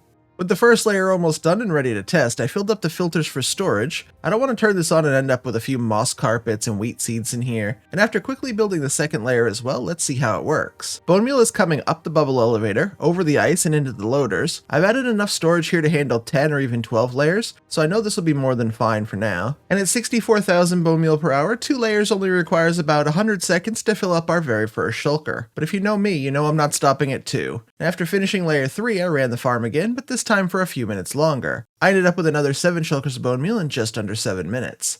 What's that thing I say? Oh, that's right. If some is good, more must be better.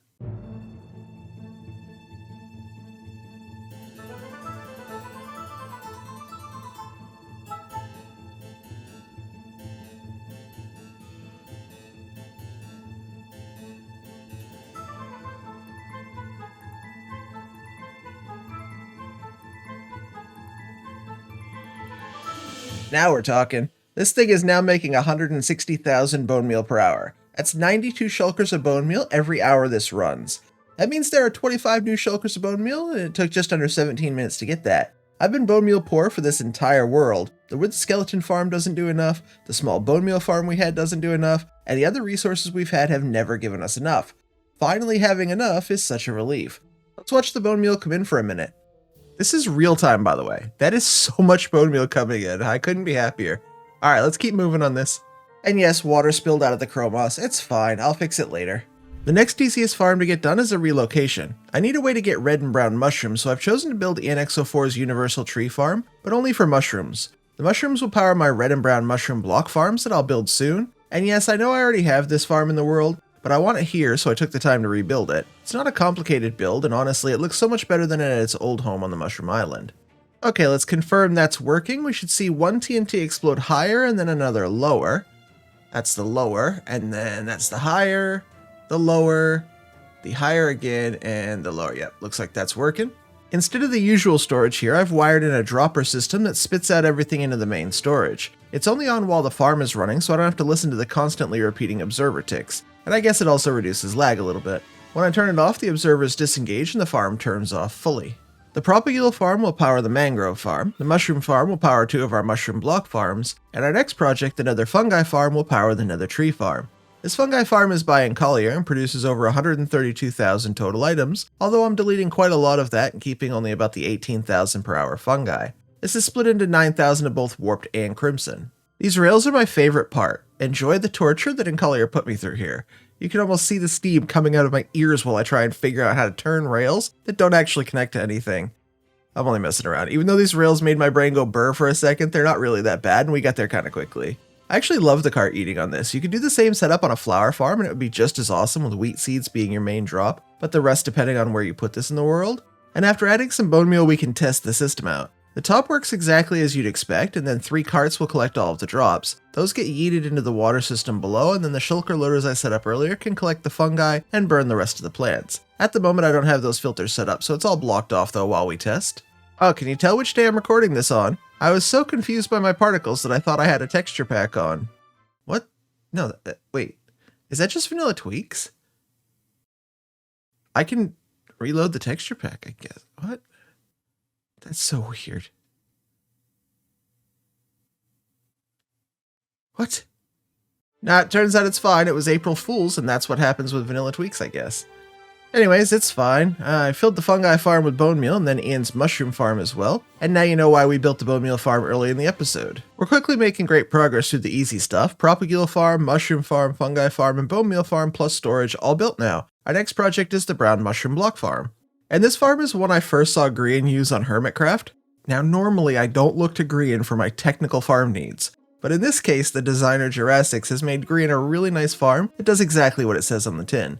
This is the improved version, and there aren't a lot of great brown mushroom block farms. I was very glad just to have this one. And I know this is a tree farm complex and brown mushrooms aren't really trees, but since I get my red and brown mushrooms from Ian's tree farm, it did feel like the right place in the world to put this and the red block farm. In its default form, this farm accepts bone blocks and then auto-crafts them back to bone meal. Since I shulker load bone meal here, I'll probably convert this back over later, but to get started it was simpler for me just to keep it in bone block form. Now I just need a few brown mushrooms to test it, and I learned a very valuable lesson here today. This farm didn't work right away.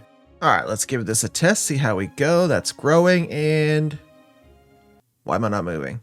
So I looked, I restarted it minus any mushroom blocks, I tried more than a few solutions to fix the farm. I checked the schematic, which verified and looked perfect, yet it wouldn't work.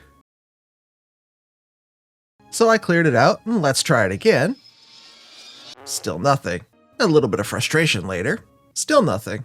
Do you see the chest above the cart? It needs basically one of any item inside. I completely blew past this while building, and Lightmatica doesn't show container contents unless you purposely look. Always look. Now it works perfectly. Cart sends me off, I can harvest the brown mushroom block with my Silk Touch axe, then I can go back and do it all again. It's not the most automated farm in the world, but that's fine.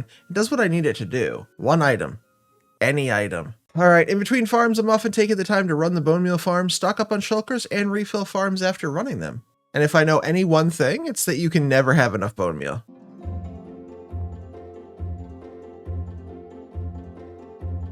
Bamboo is a very simple but useful wood farm. The modified version of this farm is by ComView.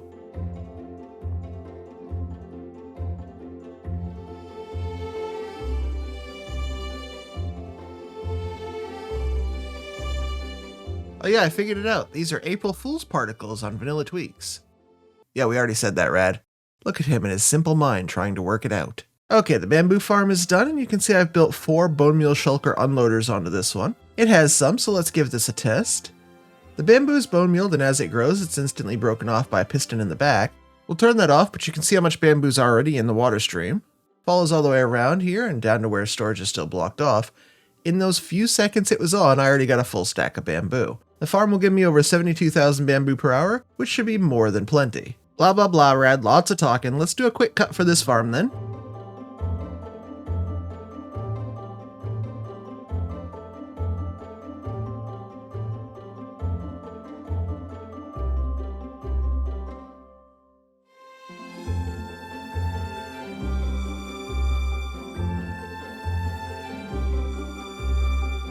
Okay, that was quick. This one's actually a lot simpler than it looks, although the concept is pretty genius. To harvest the red mushroom block and mushroom stem, this farm uses a trick where this iron trapdoor will flip up in front of my face, allowing me to place a mushroom against it. That will be placed behind me on the podzol, and the piston array around me will push the blocks into my line of sight so I can then mine them ahead of me. The startup phase takes a minute for things to get going, but once it does, this farm, by Deoxon, produces 6.6k mushroom stem and 1.5k red mushroom blocks per hour. Here we go, with blocks now making their way to me, I can show you how it all works. I'm holding both left and right click down at the same time, and I know it's rare to see a hardcore player without a totem. Try not to freak out, it'll be fine. So you can see when the trapdoor flips up, I'm using the red mushrooms in my offhand, another is being dispensed up to me from below, and I'm harvesting it all with my axe. The hoppers will then collect the drops and fire them into our main water stream. As always, they end up here at this blocked off section, just that little test was almost a full stack of mushroom stem already. Onto the Pale and Dark Oak farm. If you know my world, you know that I already have a 100,000 per hour dark oak farm in this world. So yes, I'm building another, and yes, it's slower. You may wonder why I'm bothering. But here's what I think. My dark oak farm is a challenging build, and I haven't released a schematic or tutorial publicly, so there's just no way to get it. The one I'm building now is by Big Booty 17 in Scorpio, and it has a public schematic. I think it's easier to change the filter from dark oak to pale oak on this one as well. So yes, I have an even better dark oak farm, and sometimes when I'm at the Mushroom Island, I'll probably just use that. But this is a really nice farm to have, easy to use, and convenient to where my main bone meal supply actually is. This also has a much better bone meal supply chain, again with the unloaders here on the side and a dropper line. Like some of our other farms today, this will accept a huge amount of bone meal at once. I can basically add about 180 shulkers of bone meal to this. As always, let's give it a quick test to ensure I haven't broken anything and won't blow it all up the first time I try and run it. Oh yeah, and I don't know what happened to in-game sounds today, OBS being OBS. I think it just said, too tired. Okay, that's not blowing everything up at all. Excellent. So, we're officially out of easy farms to build. What do I do now? Mangrove is the next farm on the list, but to run and test it I'll need a lot more propagules, so I'll run this farm a bit while I build. A few shulkers will get me started, but this farm probably holds the most bone meal and saplings of any farm that I'll build today. 6 of these unloaders are for bone meal and 2 are for propagules. In total it holds over 300 shulkers of bone meal and 100 shulkers of propagules, and no, I'm not filling it completely today.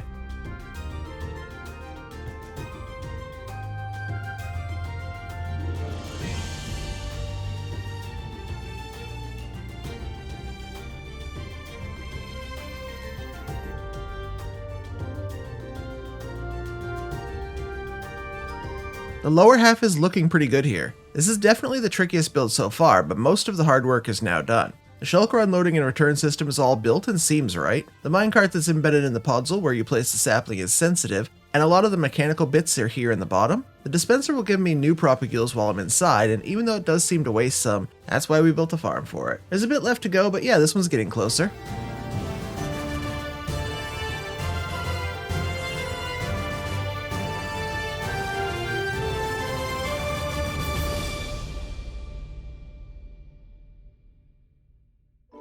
All I have left is this roof now. A year ago I said I needed this complex specifically for mangrove wood because it's so terrible to get otherwise. And now with just a few more of these deep slate tile slabs, we'll finally have one. This farm is by Fang, a Chinese redstone designer, and it makes 62,000 mangrove logs and 61,000 mangrove roots per hour, plus almost 20,000 cobblestone. 62,000 mangrove logs per hour. I never want to lose this world. The most common question on this episode is about using Bilibili to get Quan's schematic. What I did was right-click on the page and use Translate to English. There's a link in the description and you can get it from there. If it has a password, it's just Quan, C-U-A-N. I don't give out other people's schematics, so no, I won't just download it and put it on my video. I'm sorry, but it's in the Tree Huggers Discord somewhere if you can't figure it out. I need to get more bone meal, and I've already brought a lot of chests and shulker shells to make sure I don't run out, as I've used a lot already. Before today's out, I'll have used every single shulker shell and chest that I brought too.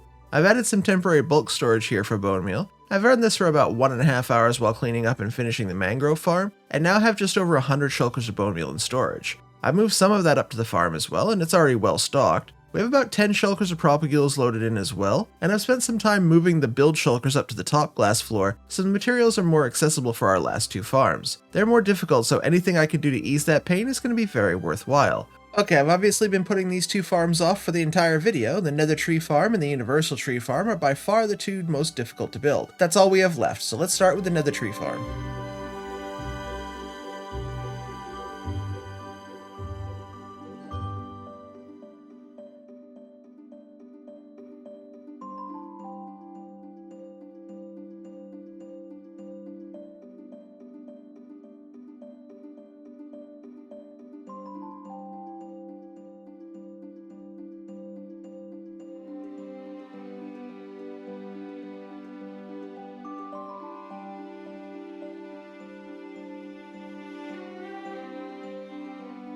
Okay, yeah, this is something. I'm making progress, but it's a bit slow. The dupers on this, I didn't mean to end up in the blast chamber.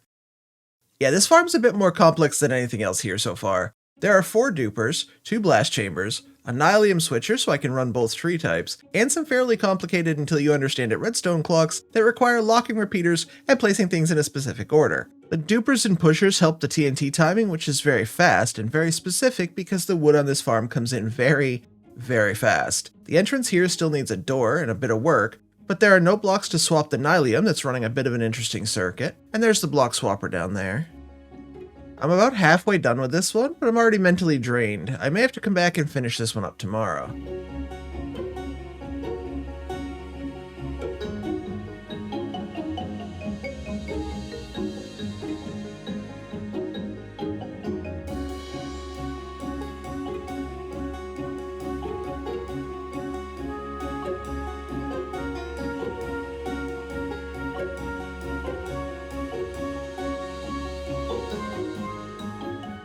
Okay, let's talk about it. The farm is done. This is Krebs' Nether Tree Farm, and it produces, by far, the most wood of any farm in the tree complex. 120,000 warped or crimson stems per hour, along with 147,000 warp blocks, almost 12,000 shroom lights, and nearly 10,000 cobblestone, for a total of almost 300,000 items per hour.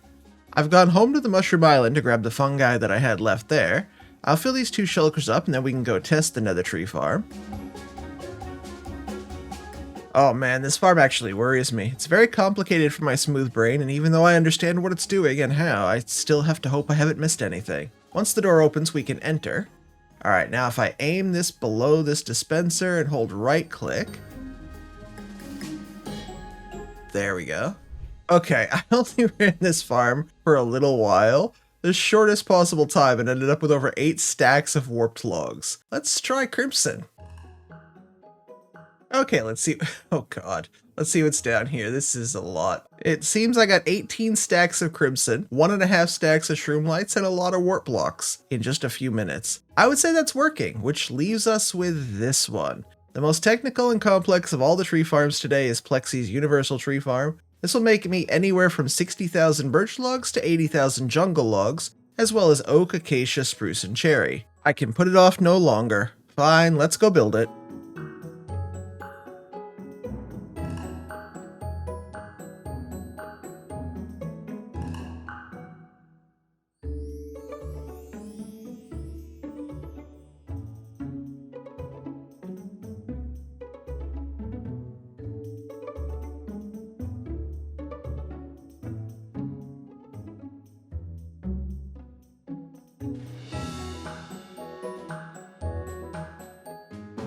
But when I say this is the most complicated of the farms, it's not really that it's hard to build, it's just tricky. There are a few uncommon tricks you have to use to get things in the right place. Aligning these carts over 2 hoppers is pretty simple but important, and then I need to piston push observers into those carts. That didn't work. I should probably remove these walls first. Yep, that makes sense. Now it should work. There we go, that seems better. And now you can see how aligning those carts is one step, then embedding the observers into it like that's just another. You can't simply place a cart like that. Similarly, we need to piston push slabs over carts like this, and this. But one of the trickiest things is how these hopper mine carts will then sit on a piece of redstone dust, stacked 2 at a time here. This happens multiple times in each column of carts, as well as multiple times throughout the farm. Eventually you get a bit of a rhythm for how this farm comes together, but it certainly has the most of these tricky placements, technical finessery, and all that throughout the build. Also, you get very, very good at figuring out where things go if they fall into hoppers, because they constantly fall into the entire floor of hoppers that we built early on, especially when you let them.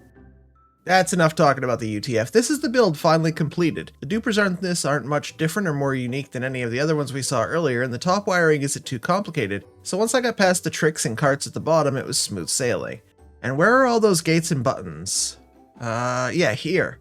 If I ever see another button inside a tree farm, I'm throwing the schematic as far as my weak little gamer arms will throw it. There are so many buttons, and if you miss one, things can break, and that's bad. So you have to carefully check a lot of unique spots. Some are on the sides of blocks, some are on the tops, some are on the bottoms. It drove me mad. And while the tree farms themselves are now done, we're not done for the day at all. I still need to build storage, hook everything up, test the shulker loaders and the bulk here, and see if we can get a log or 2 out of this whole mess. I will say this is looking pretty insane so far. Who builds a tree farm for every wood type in the game in one episode?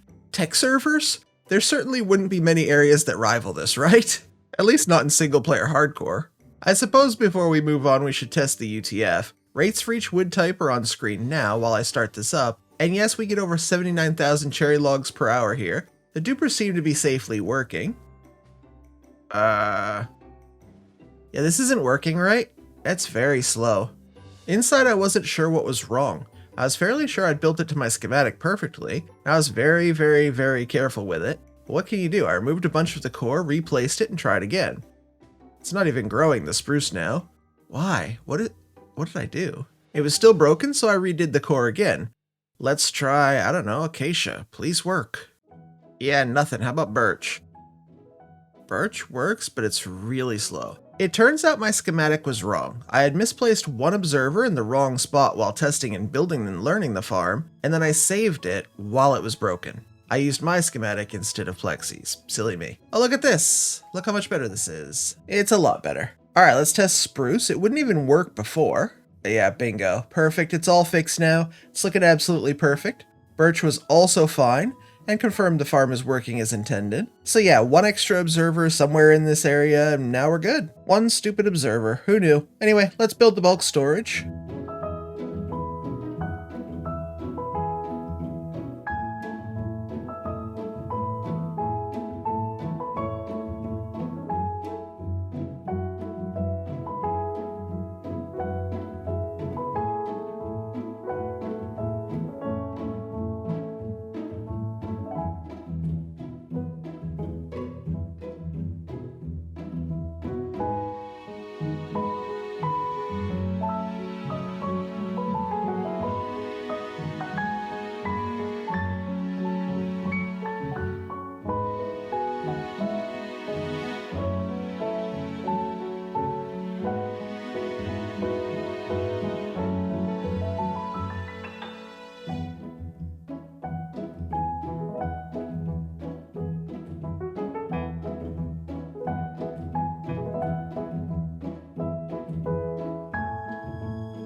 I'm now up to setting the filters on this. These hoppers here are for my filters to tell the bulk what goes where. The rest of this is a complicated mess, but honestly it's the same bulk as the one I used on the bartering farm, so I'm not going to spend a lot of time explaining this one. Full shulkers will come into here, get filtered down to the right spot, and boom, it's easy. The items I'll be storing include all logs, all saplings, shroom lights, warp blocks, all the mushroom items, cobblestone, mangrove roots, azalea and flowering azalea, and sticks. I also need to finish setting up the shulker loader filters. This takes 3 full stacks of the item that you want per loader for all 48 loaders, or basically 150 full stacks of items that I didn't necessarily already have. As I mentioned earlier, some items will get 1 loader, some 2 sets, and a couple even get 3. I won't be saving every single warp block, I'm not focused on cobblestone, and plenty of the nether plants will get burned off, but otherwise we're saving nearly 100% of all the farm drops. Hey, guess what? It's done! I think the full farm is done after all this time, hundreds of in-game days. I don't know, it's done! Let's do a barrel roll or something to celebrate. What is this? This is, yeah, whatever that is. Let's do that. Ow. Ow. Okay, let's not pop a celebratory totem. 160,000 bone meal per hour, 120,000 of each nether log per hour, 60 to 80,000 of every other log in the game, and all 5 mushroom items. That looks so good. This is quite possibly my favorite technical project I've ever done. I've removed the blockers, so let's turn on bamboo, and then you'll be able to see it going into the shulker loaders this time. And if my timing is anywhere near right, we shouldn't be far from our first bamboo shulker. There it is. Up it goes, and so do you see this row of redstone blocks that have moved up? That ain't good. So for some reason, unknown to me at the time, the bulk storage was broken. The shulker wasn't even in the system. Bug fixes and little tweaks to make things right aren't always the most fun or the easiest part of a project, but they often go overlooked or underappreciated. I may have celebrated too soon. I noticed a few logs were spitting out the front of the UTF, but after fixing the bulk storage, at least that was working. It gave me the motivation to crank out some birch as well, and that was getting shot out too. I'm very log poor, so I ran azalea for oak logs next. And I found the issue here was a missing piece of glass, so a simple fix and it saves us a lot of material. And the shulker loaders needed a very steady supply of shulkers as I go through them quickly, so I set up this automatic shulker box crafter to take care of that. Now it's time to run these farms for real. I'm so incredibly sick of being poor on everything but dark oak.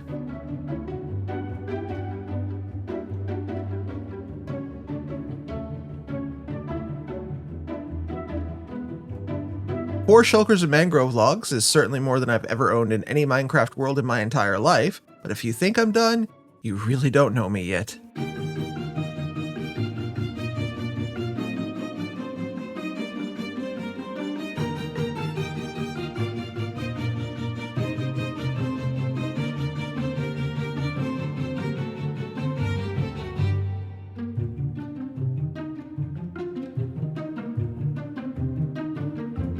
Now I feel better. Are you ready for the grand reveal? I am. After running all the farms as much as I wanted, I now have 27 shulkers of acacia. I forgot the bamboo farm was on, so I have more than 90 shulkers of that. I've taken some back home already, so you can see we've got about 65 here. 27 shulkers of birch. 28 of cherry, 27 of dark oak, 27 of jungle, 27 of mangrove, 27 of oak, and pale oak, and spruce, and warped, and crimson. And if it seems odd that I have 27 of exactly everything, it's because I already took some home, somewhere between 1 and 10 shulkers of all the rest. I now have 50,000 of every log type in the game. Other highlights include 4 shulkers of shroom lights, 3 of flowering azalea, another 17 shulkers of cobble, and more than 30 of mangrove roots, as well as 8 shulkers of cherry saplings. And that's all I have for you today. Well, except one last look at all the farms.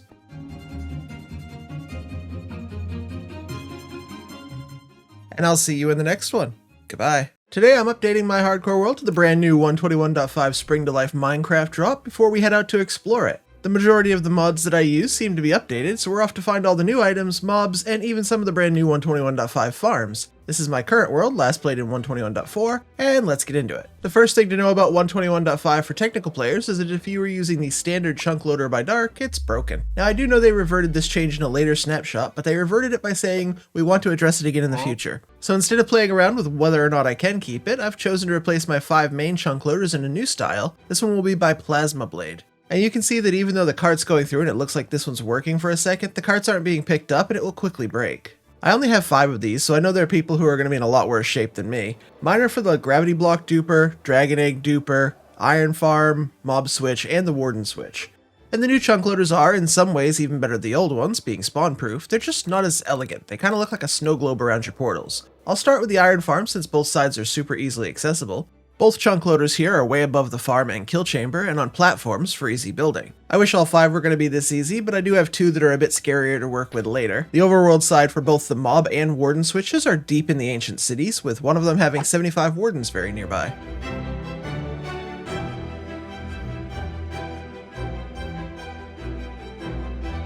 As I was breaking the last of the old Iron Farm platform, I noticed a small texture issue. I'm still using my 121 vanilla tweaks as there was no specific 121.5, but it turns out I do need to update. For now, some beehives and bee nests won't show the right textures though.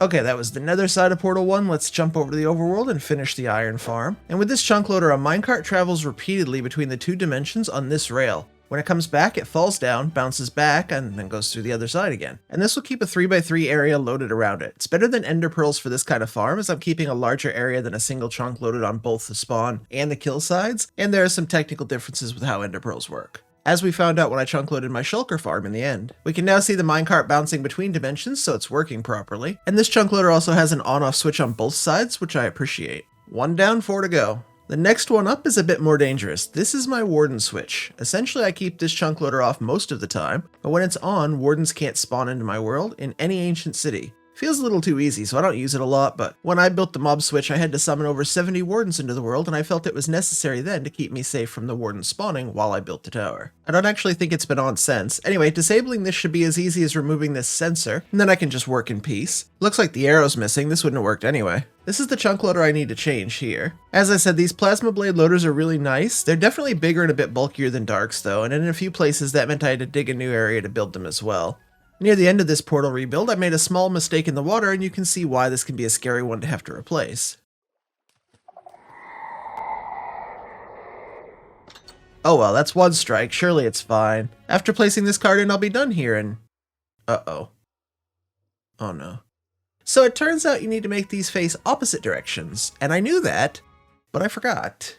Given the option of flipping the overworld side or the nether though, I clearly chose the nether. I'm glad I didn't have to flip the one with all the wardens that could spawn on the other side. Okay, rebuild done, let's see how it goes. There we go, this chunk loader's now working. Only 3 left to go. Okay, let's do the dangerous one. If I was a real YouTuber, I probably would have taken a backup of my world before building this and just flown through it. No mistakes, no issues, if something goes wrong. No, it didn't. But I'm not that smart. This is the mob switch, and by summoning and loading 70 wardens into my world, no other hostile mobs can spawn. I use this to build mainly, and I often have it turned on for the early bits of a project and off for the later bits or whenever I go exploring. I know a lot of people are put off by stuff like this, but it's a very common thing in the technical Minecraft community, which I obviously play within, so... Okay, there they are. I needed 70, but overfilled it, so there's about 80 wardens always in there. Without all my resource packs and sound muffling, they're so loud. I've reduced the volume for you guys by about 20 decibels. That may not sound like much. Here's the real volume. I try to be super careful around here. The last thing I want is to mess with these boys. They're distracted by a note block sound machine, but that doesn't mean I'm safe. I want to turn down the volume for myself, so I bounced away a bit, and remembered that this city isn't cleared out at all. So that's what we call strike 2. Let's try and be more careful now. And with this side done, I can return and turn it on. I had 2 more to do, but this one's for the gravity duper, which makes our sand, concrete powder, and such. This was completed uneventfully, as was the dragon egg duper, and that's all the existing chunk loaders upgraded to a new 121.5 design. While standing on the Guardian farm, I can actually see all 5 and whether or not they're running, which is actually pretty helpful, I've found. Alright, let's go explore 121.5 and... Oh god, I forgot the bee nest texture is so bad where I've built with them. 121.5 introduces a bunch of new flora, or plant life. It includes leaf litter, cactus flowers, tall and short dry grass, bushes, wildflowers, and firefly bushes. We're also going to be on the lookout for the new hot biome and cold biome mobs, new chicken eggs, lodestones in ruined portals, and bundles in villager chests. I started in the nearby desert. I don't think we'll see any of the cactus flowers out here as these are all old chunks, but if anything's unexplored, it definitely would have been a fast way to find some of the new goodies. My first spot though were these firefly bushes. I lost them but then saw more. And I wasn't sure if I was going to need shears for these. I don't, but it didn't hurt to make sure we had some first. And fireflies in Minecraft. We finally got our 2 pixels, just as 1 pixel, and not how we imagined. It's all ruined. Start over. I collected a few more of the nearby bushes. We'll take a closer look at these in the future as they look better at night, but finding them was today's main goal. And you can bone meal firefly bushes. They spread to nearby blocks in the same pattern as glow lichen. This is the same with the bushes, dry grasses, and most of the new flora from the update actually. With a few in my pocket, I decided to give it a punch, and no shears needed, too easy. Nothing else was super nearby, so I flew much further away from home, about 5,000 blocks out in a random direction. I spotted a ruined portal with our first chance at the new loot. There was nothing inside, but I said it was a chance. Flying fast and far, it wasn't long before I found another though, and this time, after some very careful landing, I have no idea what I was doing there. Anyway, we found 2 lodestones in this chest. It's very interesting being able to loot these in the overworld. For a long time, they've only been available in bastions, which are just scarier and way more dangerous, or by crafting them with a netherite ingot, so it's a very expensive block, one of the most expensive in the game. Here I was mostly focused on leaf litter, but found a fallen birch log with both types of mushroom growing out of it. And I know Bedrock's had that for a long time, but for us Java players, it's a cool sight and makes the world feel just a little bit more interesting. I decided to sleep in the village before going after the leaf litter. Okay, on the village. Leaf litter is probably the most recognizable item from the update, and the one I think you'll get sick of seeing first. It's very, very, very common in forests and basically everywhere. You can mine it without a tool, and you can even use a water bucket to dislodge a ton of it quickly. I picked up over 4 stacks in under a minute and decided to worry about getting more later. You can make a farm for leaf litter, kind of, but I'll show you what I mean when we're back at home. Wildflowers are mainly found in birch forests, and they're very common, almost difficult to spot. They blend in very well, and I nearly flew over these before spotting them. And like leaf litter and pink petals, these wildflowers grow in patches of up to 4, and like pink petals, you can bone meal them directly to get more. In fact, our existing pink petal farm works 100% the same on these, and when we get to farms later, you'll see me simply copy that farm over, and we can get infinite wildflowers. In this same forest, I also spotted bushes, and those you do need to shear. They're fairly different to firefly bushes in how you collect and farm them. I found a handful but looked for more to no avail. And this acacia village was the first time I spotted the new vanilla mobs, starting with this cow, these pigs, and eventually this chicken. I wanted at least a couple of the red chicken eggs for storage, so I waited around with this guy for quite a while until he dropped the first. And then I found a group of a few more and put them in a small hole to get more eggs before leaving with about 4.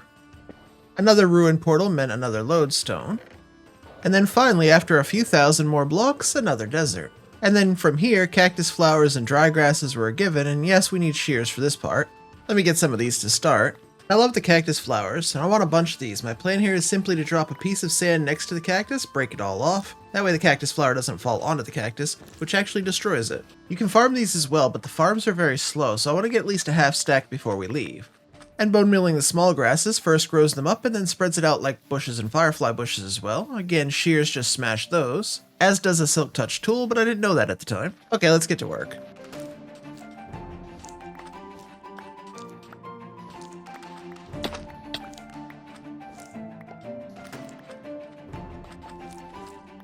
Just a quick note on this one, but camels can now spawn away from villages, like this guy. He's just chilling in the desert night, kinda cool. The dry grasses help the desert look better and more complete, but I really love the contrast they give the mesas. It's not much, but it's nice. I'm just a simple kind of guy sometimes, I don't know. So far we've had some really productive adventures: lodestones, firefly bushes, leaf litter, wildflowers, bushes, eggs, dry grasses, cactus flowers, and even village bundles. I continued to do the same on the way home, with more lodestones, more village chests, more bundles, and so on. And then I tried to find all the cold biome animals. This was more difficult than everything else put together. I thought they would spawn in all cold biomes, but it's a very limited list. I searched every cold and snowy spot I could find, but no luck. My elytra was nearly broken, and I wasn't that far from home, so I went there to repair. I also fixed vanilla tweaks while I was here, so no more broken bee nest texture. I did seem to screw up my water though. It's very, very, very blue, and I don't know why. Oh well, one more thing to fix later. It was time to head to the cold part of my world. And as I said earlier, finding mobs in these biomes was challenging, mostly because I didn't understand where they can and can't spawn. Windswept gravelly hills are significantly better for this than Snowy Beach, and these mountaintops are almost always covered in goats and rabbits, not cows and pigs. First cold chicken I found was actually just a normal one, so I heated them up. Walking through a snowy taiga, however, I did manage to find the cold pigs and cold chickens, so I quickly dropped in a hole to await my eggs. It took a few minutes, but I did get 3 and then I headed home. Back at home, without having seen the cold biome cow for hours, I took out my frustration with the destruction and removal of 2 farms we will no longer need. 8x04's tree farm has been moved out to the tree complex in the perimeter, and the fungi farm followed it out there. This farm was built around 200 days into my world, and it's one of the oldest things remaining in the world, so it's slightly bittersweet to pull it down, but the mushroom island is pretty full and I need the space. I won't use this here anymore, so it makes sense. And removal of old farms is something I never did before this world, but to keep the world looking and working how I want, it's sometimes just what I need to do. We've already removed the old sheep farm, iron farm, villager breeder, the original trading hall area, the first creeper farm, all the honey farm stuff, all from my first 2 or 3 episodes of the series. I've also removed one of the old cobblestone generators, the old lava farm, and more. Being on the Mushroom Island reminded me to build the 6th chunk loader. This one will be for the amethyst farm I built not long ago. Before building it, I ensured the entire farm would be inside the 3x3 chunk area, and with it now done, my amethyst farm will be functional full-time when I'm in the world. Over time, we'll definitely accumulate a lot of shards and can make all the tinted glass we ever want. For our farms today, we're going to be doing some simple little casual farms to start with. It's important to me to get a farm for everything that we can. It's not important for me that they do 50,000 whatnots per hour yet, and simply replacing our pink petals with the yellow wildflowers shows me this farm doesn't need to change at all, so let's quickly go and double that up.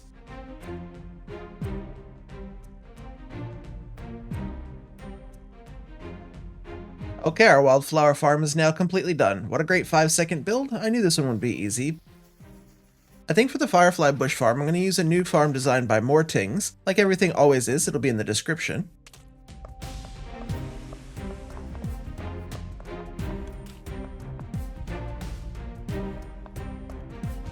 Just a flick of this lever here and that should be it. Now we'll get all the firefly bushes I could ever want. I'll fix the observers later to double the speed of this, but for now that design is good enough. It's playerless, automated, and I can just leave it running as long as I have bone meal. And just like that, we have over a stack. And I may put one just right here. I think I'll do the same thing for wildflowers and pink petals. I kind of like that. I'll be designing my own farm for the bushes and the dry grasses, but before then I thought I'd show you that these spread similar to glow lichen, but again, you can't break them by hand. Oops. Okay, so if I put this in here and turn it on, for the same reason as my fist breaks it, so does the piston. This will not work. So what I need is a way for them to be bone mealed and then placed in front of my shears. That'll be the same for grasses, so a farm that works for one will work for both. Even though I'm going to show you what I built, don't pay attention to this. As of this video being live, I've also released a brand new bush and dry grass farm to go with it. We'll get to that one later. So this one works the same as the firefly bushes, except when I put the bush here, I won't piston over the gap, and I can't have this glass. If the one in the back gets bone mealed, this new one is now shearable. And that's our first bush farm technically done. This is just how the build process goes sometimes when you build things in survival for the very first time. So now all I need to do is duplicate this one and make a dry grass farm. And there it is. Okay, maybe I forgot the dispenser, it's fine. So now if I turn this one on, I can get both short and dry grasses and bushes. Collection's a bit messy, but we'll fix that up in a minute. One idea I had was a way to get the tall dry grass. If I put a second dispenser here and bone meal the short dry grass automatically, it should grow up. Unfortunately, the timing and speed didn't really work out that way and I was still getting mostly short dry grass. Eventually I added this stair between the two farms and I'm left with just a really small area to see through and shear the bushes. This is working pretty great, at least for our first design. And there we go, a farm for both grasses, both bushes, and wildflowers all done. Before I leave here, let's speed up the dispensers and improve the farms by pushing all the observers in rather than placing them in. I could give you a technical explanation of that, but basically pushing them in makes them double speed. Okay, let's grab a bunch of the stuff that we have and take it home. Now the reason I'm not doing a leaf litter farm is because leaf litter is made by smelting leaves. Leaf farms are, in general, currently broken in Minecraft. I need to find a good one, but until then, I'll work on building a better smelter in a few weeks. I'm sure some of you have also heard about gold farm changes in 121.5 and you're wondering if I know about them or if I've seen the change or if my farm is broken, so I thought I'd just come show you. Gold farms that do not rely on the player killing mobs now won't drop the special loot like swords and most importantly XP, so this farm will work just fine because I'm hitting them. But if you have an old donut farm that you aggro them once and then AFK for hours, that's not going to work. Dash Pump 4's farm, the one that I'm using, or Fortune 8 Diamonds, should both work great, as will many other designs still. It's time to build the last farm of the episode, or rather 5 farms. For cactus flowers, I'm going back to a new and small design by Mortings again to build these. The design is a simple double piston extender that will knock off the flowers of the cactuses while letting the cactus grow back when it chooses to grow more. Overall, it's a very simple, very light farm, and I'll make 5 as it's also very, very slow.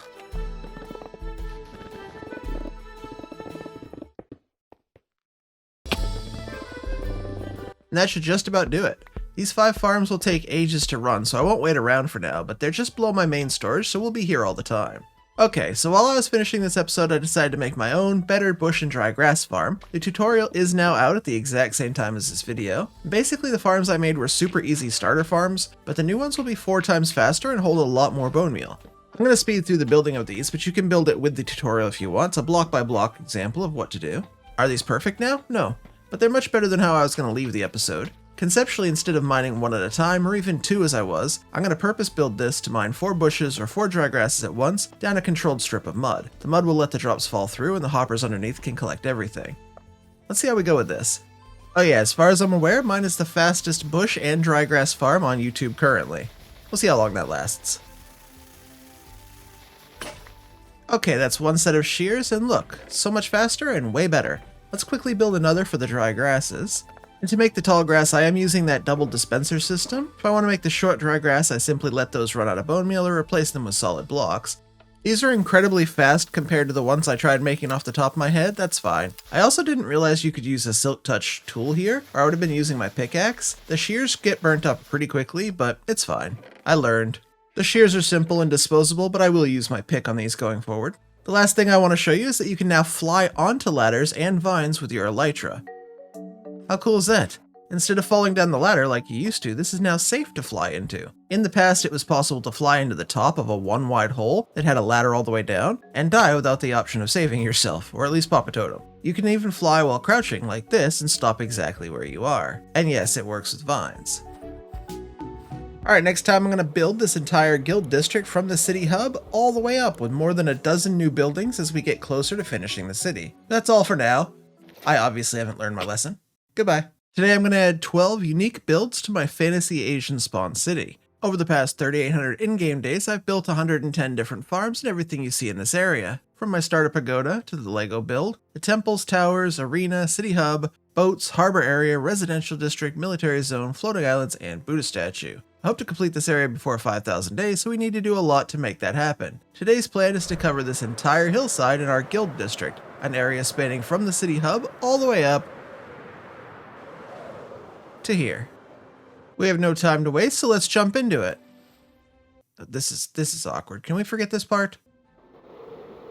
Oh, that's worse. Can we maybe we need to start over. That's enough goofing around for now. Let's do some lore. Guilds in feudal Japan were called za, meaning seat, and were prevalent from the 11th to the 16th centuries. Organizations similar to European guilds regulated the trade, production, and sale of goods. These za often held a monopoly over the goods they produced, as the merchants and artisans mainly worked under the noble or religious authorities of their local area. And za covered most trades from woodcutters to stonemasons, entertainers to farmers, and many, many more. And today I plan to cover 12 of these guilds, from those controlling access to the mines to the grand opening of a brand new izakaya, or a casual tavern at the top of the hillside. Our first step here though is terraforming, in order to create a structured, powerful guild district that can act as its own authority and hold some measure of control in the city. The plan is to unite them all with a single stone brick path all the way up. From the largest guilds to the smallest, each will have their own flat, safe piece of land, and access to this roadway to transport goods easily. And being close to home for the build is helpful, as I need to run to storage to drop off excess materials, run to the trading hall to trade, or if I forget something, it's easy to come back and grab it. I'm also going to use thousands of rockets today.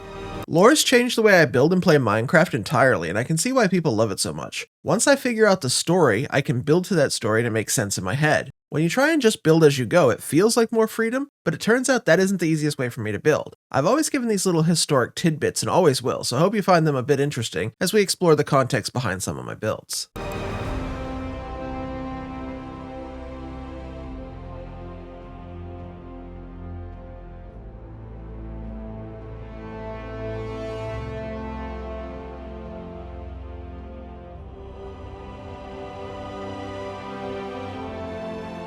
Okay, here's where I'm at. The land has been shaped fairly close to its final form.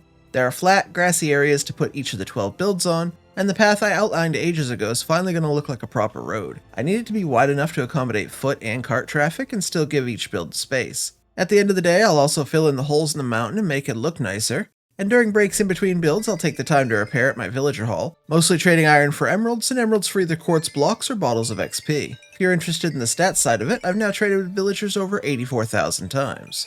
And the last step before I can start building is to get all the materials down into the city hub for everything that I'm going to be building today. And here's another interesting statistic. There are just over 1,200 survival obtainable items in vanilla Minecraft, and I'm using over 300 in today's video, or about 1/4 of every item in the game. I've learned by now on these big builds to at least try and give yourself an idea of what items are in this many shulkers, otherwise your whole week sounds like this.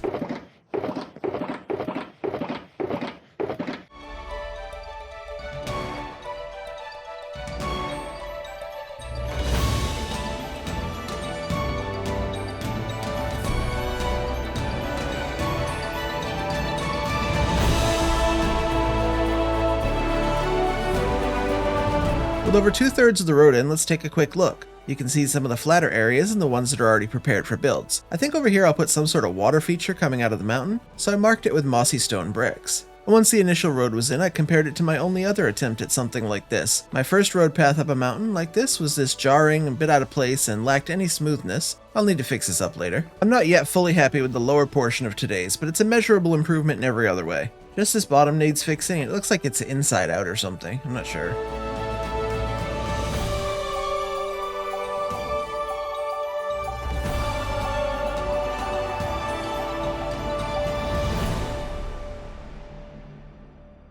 After finishing the road edits, I checked in on a couple of my recent build projects, including the Cactus Flower Farm, which is very, very slow, and the Amethyst Farm, which is now chunk-loaded and is doing pretty good, actually. I'm going to begin the builds with the Mining Guild. While Zod did not generally deal in mining themselves, they often controlled access and sale, so in this case I'm going to build their spot directly over the entrance to the mine shaft. You can go mine for anything you want in our region, but if you want to do it here, at home, you need to literally go through this guild. And because the build is all about access and not what's inside, it doesn't really matter how big this build is. What matters is that it completely covers the entrance to the mine and keeps people out who are not allowed in. Outside of the guild, I want them to be flaunting their wealth. They've got a prominent spot close to the city hub because as guilds go, they're pretty wealthy. This showcase of their wealth also gives me a fun way to display some of my own trophies from the world, including stone, diamond ore, and deep slate coal. I still do need some deep slate emerald though. We're also going to be displaying some of the more traditional mined goods, including granite, deep slate, and gravel.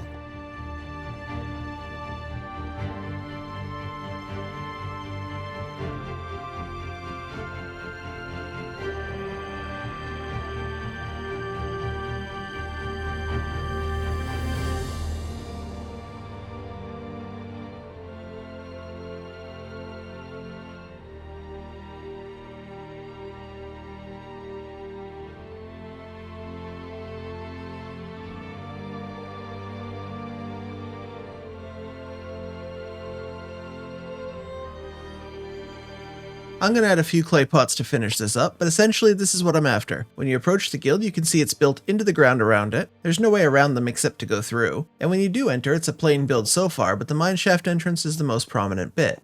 I'll fill these sides with an interior later though. The mineshaft is nothing for now, but one day it'll reach the bottom of the world. The next guild is today's smallest. Our candle maker is new in town and is one of the last Zaz to be added, only has this tiny plot of land overlooking the autocrafters. I'll build him a small workshop with plenty going on inside, and distinct marketing outside.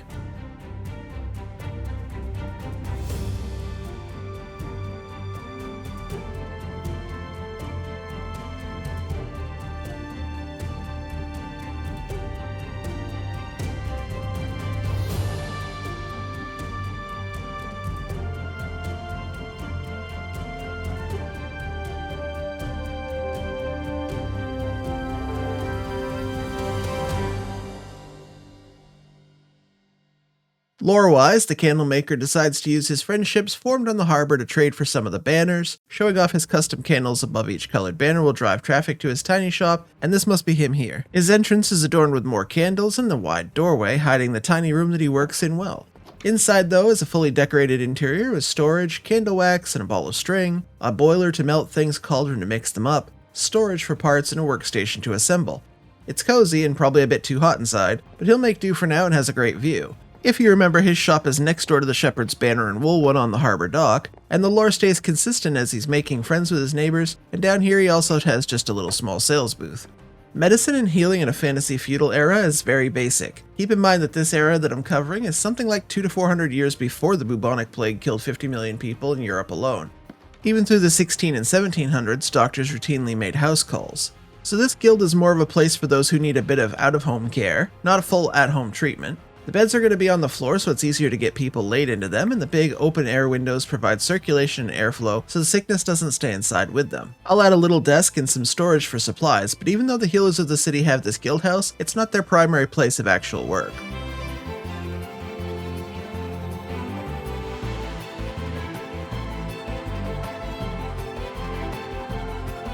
And I'm just going to put some banners over these doors here, just give those inside a bit more privacy and protection from the elements, but that seems like it'll do, and with the one lantern inside, I think this one is done for now.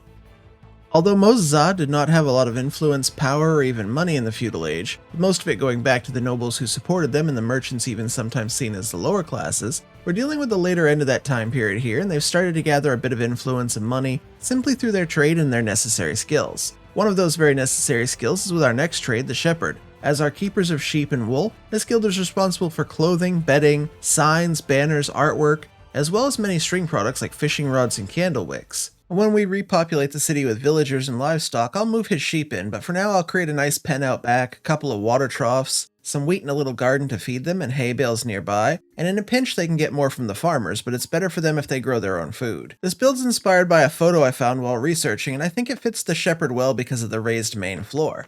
While the Shepherd could use the bottom floor for looms and wool working, it's important that they keep the wool off the ground, dry and away from the elements. Having an elevated build with elevated storage definitely fits that brief.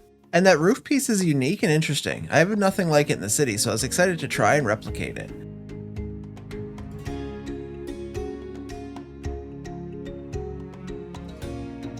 A few slabs over this water trench and I should be able to plant my wheat along the sides. I think I need more light in that one spot, I can't plant there.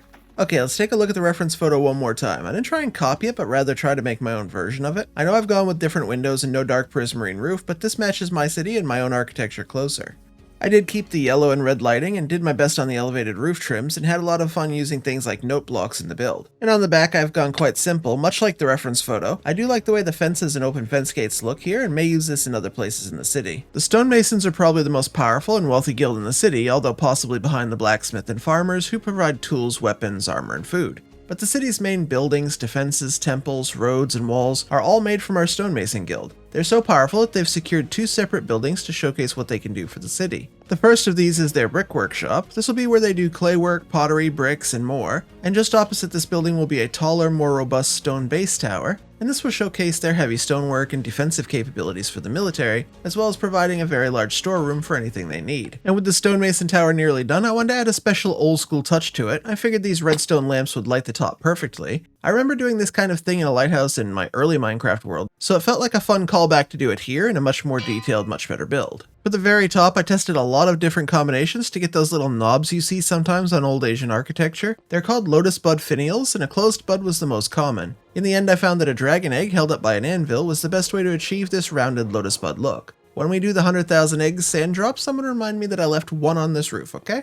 This week I did focus my builds on a certain thing, and I wonder if anyone's picked up on it yet. We're quite a few builds into the episode, so I can explain now. For a long time I've been one of those what you see is what you get builders. Wood is wood, stone is stone, and in that way I rarely built with non-traditional materials like wool, kelp blocks, or whatever other nonsense the professional Instagram builders were peddling that month. That's just a joke, I love you guys. I'm mainly a tech player. I think very A to B to C. I plan my worlds in heavy detail, and yes, I was a photographer for years, so I do have the artistic eye, but I can't draw or paint. I'm not that kind of artist. So this week's builds are mainly focused on breaking through some kind of invisible wall that I've had up for a long time. It's that wall that told me that wool's a stupid block to build a house with because it wouldn't work IRL. So today I'm focused on using blocks in ways I haven't used them before, or haven't used them in a long time. A dragon egg for a finial? Sure. Anvils as architecture? Everywhere. Wither skulls as banister knobs later? Well, if you look, there's quite a few of those out-of-place blocks this week, and it's all very intentional. It's not a completely overhauled style, it's just a peek into where my mind is in the building phase of the city.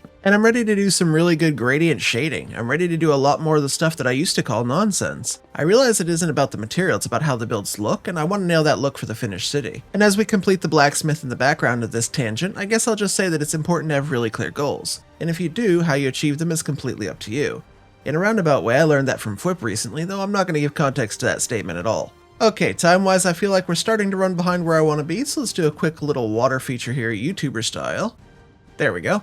With most of the richer, more successful guilds near the city, the higher up the hillside we go, the more it's about opportunity and space. Two guilds need a lot more space than others, specifically the Woodworkers or Lumber Guild, and then the Farmers. Woodworking guild members need space to grow their trees. Sure, they can head out into the wild forest, and often do, but it's more dangerous, further to transport their goods, and just harder in general. So they want at least some space in the city to grow a variety of trees, from spruce to cherry, oak, birch, and so on. Their tall tower shows off how valuable their wood is to the city, being a huge part of nearly every building, but their need for space has pushed them well up the road. Leather workers, on the other hand, are simply not as wealthy. Their leather is good for basic, simple armor, but nothing great. Books aren't that highly valued yet, and the beef is less valuable than fishing at the harbor to these feudal Asian towns. Like the Lumber Guild, the farmers simply need space. Food and crops are very valuable, but they need room to expand their farmland as their customer demand grows.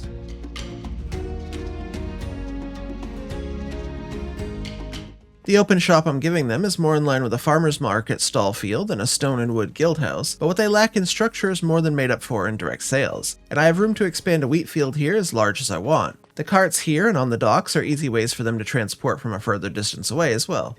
Entertainers, while not typically thought of as a traditional guild, do make up a serious part of the history of the era. I'm going to keep today's stage very simple and very versatile. Minecraft gives us a jukebox, so I'm going to use it. I'm going to mark out a spot for an MC or a DJ or other host to stand, and then a simple carpeted floor on the raised stage will stay dry once I add the roof, but we'll keep this area clean, safe for performers, and give them some level of traction, I suppose. Adding a small roof will protect the performers from sun glare, rain, and other elements, and then the banners provide a backdrop or separation between the stage and preparation. I imagine the entertainers waiting here patiently for their turn, and then heading up to the back of the stage area before performing. The last thing to bring up to this build is a few spare music discs. I have my main discs near my workstations, so these are all just spares I can use. I'll add a little bit of storage just here, and then we can enjoy the tunes.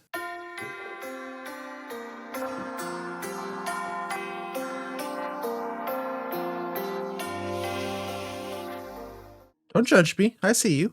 I know what you're thinking. I found a reference photo that I really wanted to make into a cafe or restaurant of some type to sit at the top of this hillside. This spot has a beautiful view of most of the city, and I thought an outdoor cafe style eatery would be perfect, and this picture really helped me nail down the look I wanted.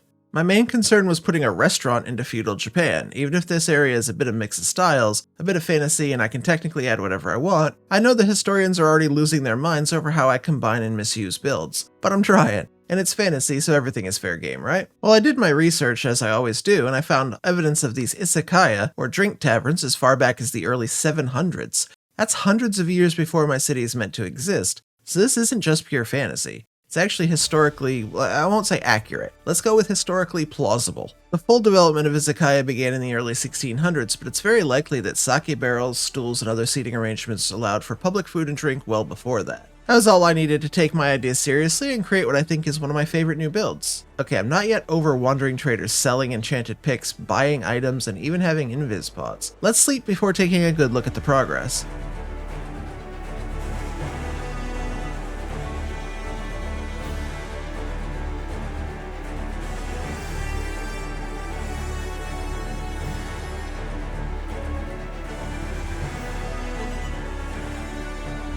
It's the grand opening for our izakaya. The floating lanterns show us the celebration of the new establishment, and you can see the anvils as railings, the wither skulls I mentioned earlier, and so many other pieces used in unusual ways.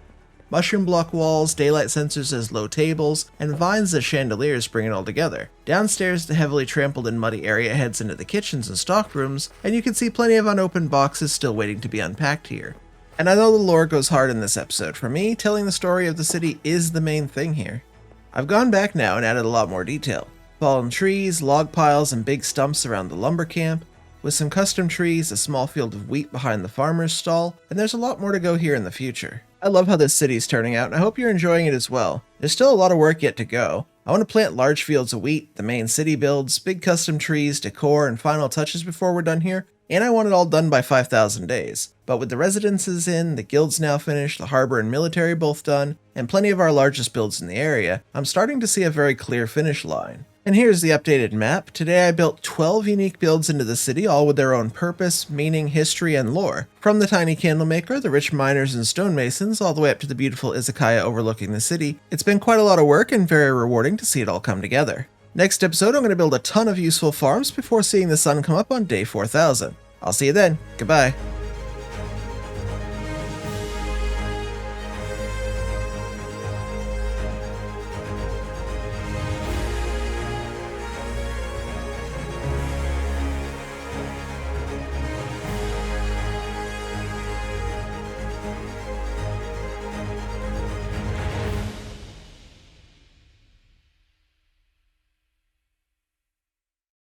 Today I'm going to build a fast wool farm to fill up this part of my storage, as well as 14 other farms before we ultimately reach 4,000 days played in the world by the end of this video. And this is my current wool farm. It works, and there's nothing wrong with it, it just never has any wool. Now that I'm using ender pearls to chunk load the shulker farm, I'm just never here. And when I first built this wool farm, I would have to wait here for shulkers anyway. Now I just don't. I have over 60 shulkers of shells here and back in storage, more than I'll likely ever need. And this wool farm is also good, don't get me wrong. If you're looking for a good wool farm, this one by Borkin has served me well for over 3,500 days, and I highly recommend it. But today we're going to build one that's much more efficient per sheep and makes the old one feel slow in comparison. Also, I can chunk load the new sheep farm a lot easier and it will run all the time. I'm using the space I freed up by removing Anixophor's tree farm last time and centering this on a chunk so I can easily keep it loaded later. This farm designed by Ashlaja relies on bone meal to grow grass, and sheep can eat the grass, not just the grass blocks, so they never have to wait on the grass blocks to regrow, which will speed up their wool collection. It also costs bone meal, but after building the tree complex, that's not a worry now. Wool's useful to me for a number of reasons, but primarily it's great for outlining and planning builds. We're getting close to finishing our first city build, but that means a lot more planning coming up after that, and I want wool to make that a lot easier. Also, I do use banners around the city, and as we do more decor and wrap up the first build project, that's even more likely to be useful. Wool's a great texturing block, of course, and I do use a lot of carpet. I'm starting by building storage, as we often do. I'm going to have one shulker loader for every color of wool, as I think that's enough. There are times when I may miss a couple of blocks, but over the course of hours, it's not going to matter at all. White wool will be the most common, but my plan is to add 96 sheep total to this farm. It'll be 5 of each of the other 15 colors and 21 white. Dyeing the wool later is easy if I need to, so just starting with a bunch of white sheep is fine. I often have farms break when new updates are released, but this one's actually going to be a bit of the opposite, so let me praise Mojang while I can. Giving us random tick and loaded chunks opens up a ton of ideas, such as the amethyst farm and the sheep farm, which can be constantly loaded now. The iron farm is a good example of how much we can get of a resource if it's loaded full time for thousands of days. And ender pearl chunk loading is another big game changer, so while I often sound negative toward them, let me say thanks for the positive changes.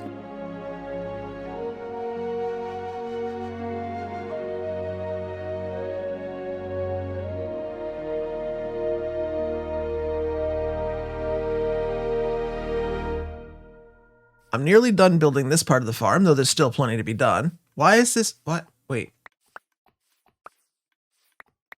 Why are you spitting chests at me? Ah, easy fix. There we go. What was I saying? This is a shulker box crafter, and if you saw my tree complex video, you've already seen me use one of these, but essentially, I want this wool farm to manage itself for hundreds of hours. I don't want to have to refill shulkers, I don't want to have to refill shears or bone meal either, so I'm going to add a lot of automation and quality of life to this farm. Speaking of which,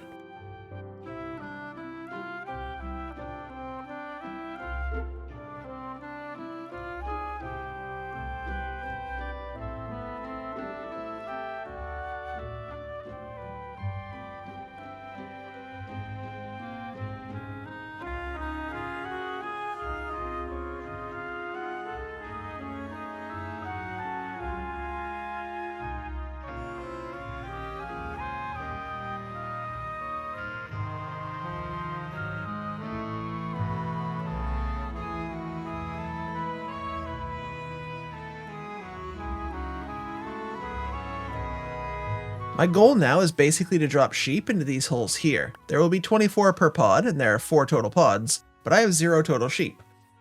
And on this end here is a shulker unloader. This will take shulkers from the tree complex and unload them automatically into each pod, so I don't ever have to touch the bone meal supply. This hopper line will back up and eventually this will all be full. I plan to simply walk the sheep into each pod once we get them, so to do that I'm building the simplest little staircase here. And to breed them I'm just going to create a little pen off to the side so I can walk them up and in. And that should do. Now it'll be fairly painless to walk them up this staircase and drop them in those holes. And sheep are obviously extremely common, so getting a few near the ocean was easy, and once in a boat I can simply lead these two back where I need them to go. Leashable boats are a huge quality of life change, so once again, praises on that change. See, I can be fair. With 2 sheep here now, it's simply a matter of time before I'll have enough to fill the farm. All I need is a minute with the nano crop farm and I'll have more wheat than I could ever need.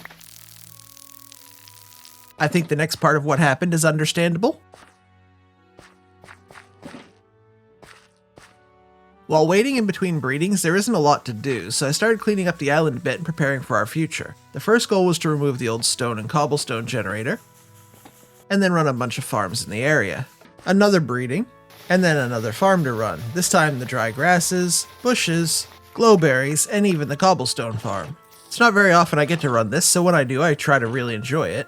After more breeding, then I emptied the bone meal out of the bamboo farm and started dismantling that. This is a farm that I also have on the tree complex now, so I don't need a second one here. 96 sheep is a lot, so it was more breeding again, and again, and again. Now we have a decent supply of sheep. I don't know why they love this one corner though. If you've never seen me move mobs like this before, this may seem like a strange way to do it, but I love to simply yoink mobs out of pens by pillaring above them, in this case just climbing on the island itself. No gates, no flying, just yoink and here they come. Getting the first few mobs in is always the hardest part. Once you understand how it's going to work, the rest becomes a lot easier, but the first ones are always a trick, like, do I need to push them? Will they walk in with the wheat? Should I keep them on the lead? There's just so many questions that you don't really know yet. I found that with the shape of the hole the way that I have it here, if I get them into the low area, I can just push them around the corner while staying up against the wall, and then it gets really easy later. One last breeding should ensure I have enough. And with the colorful sheep, it was simply a matter of getting them up on the island, dyeing them there, and then moving them in. And that should be all of them now. I've recovered the holes, the farms are getting bone meal, the auto shear refilling system is working great and I won't have to think about shears breaking all the time, and I'm getting tons of wool already. I'm going to add one of each to these just to label them. Here's a question for you. What is your color order in Minecraft? Do you do what I do or something else? And if so, in which way are you wrong? I'll accept it if you say your white goes to black instead of black to white like I do. Alright, let's watch the farm run for a minute. It's looking pretty fast to me. Maybe I should say that with it on 100% speed, not 400% speed, it's fine. My next 3 farms are ones that will just let us tick them off the list, I guess. I want to build a tripwire hook, string, and carpet duper. And yes, I know the string duper won't work, but I want this world to have every farm in it, and since I started in 1.20, it should have a string duper in it. It'll be more like a string duper gravestone now, though. This first farm is a tripwire hook duper. It may not seem like this is valuable, but tripwire hooks replaced string dupers as a way to trade for emeralds after 1.21.2. And even though I don't need thousands of tripwire hooks for trades, they make nice decor, especially for interiors, and I do manage to go through a few hundred here and there for farms. I know some of you are purists and against duping, but this is an overpowered technical world and most technical worlds operate slightly differently than purist vanilla. But don't worry, I'll do a purist series eventually. Alright, let me run this for a minute. What's a couple thousand tripwire hooks between friends, right? Okay, the second of these machines is the defunct string duper. One of my most important goals in this world is to build a farm for basically every single thing in the game. Sure, my general mob farm already gets string, so does bartering. This is just a reminder of the past and something technical worlds used to thrive with. It's probably good that stuff like this gets patched, but I did enjoy it for what it was at the time. Technical players as a group do a lot of things that pure vanilla players don't always agree with or like. Mostly that involves TNT duping, or in this case string. Mob switches and light matica are part of nearly every technical world that exists. I mentioned later that I'd like to play a pure vanilla world in the future, and that's my plan. If this world ends, or if I want to start something new, it would be 100% playing a pure vanilla world for those of you that want to see how that goes when I play it. I started out as a vanilla totemless player, so it'd be fun to revisit that playstyle. Okay, RIP to the string duper, you probably won't be missed by many, but that's alright. And finally for the machine section here, I'm going to quickly build a bunch of carpet dupers. A lot of people use these to power their furnace arrays, but I don't want it for that. I just want the carpet here and there. I can get it from the wool farm, or I can come down here and turn these on for a few seconds. Again, it's more about having this in the world than needing it at this point. And these work by flashing a stack of carpets above a coral fan, and for basically the same reason coral can duplicate TNT in tree farms, the same thing works here. I'm going to quickly finish these off and let there be carpet.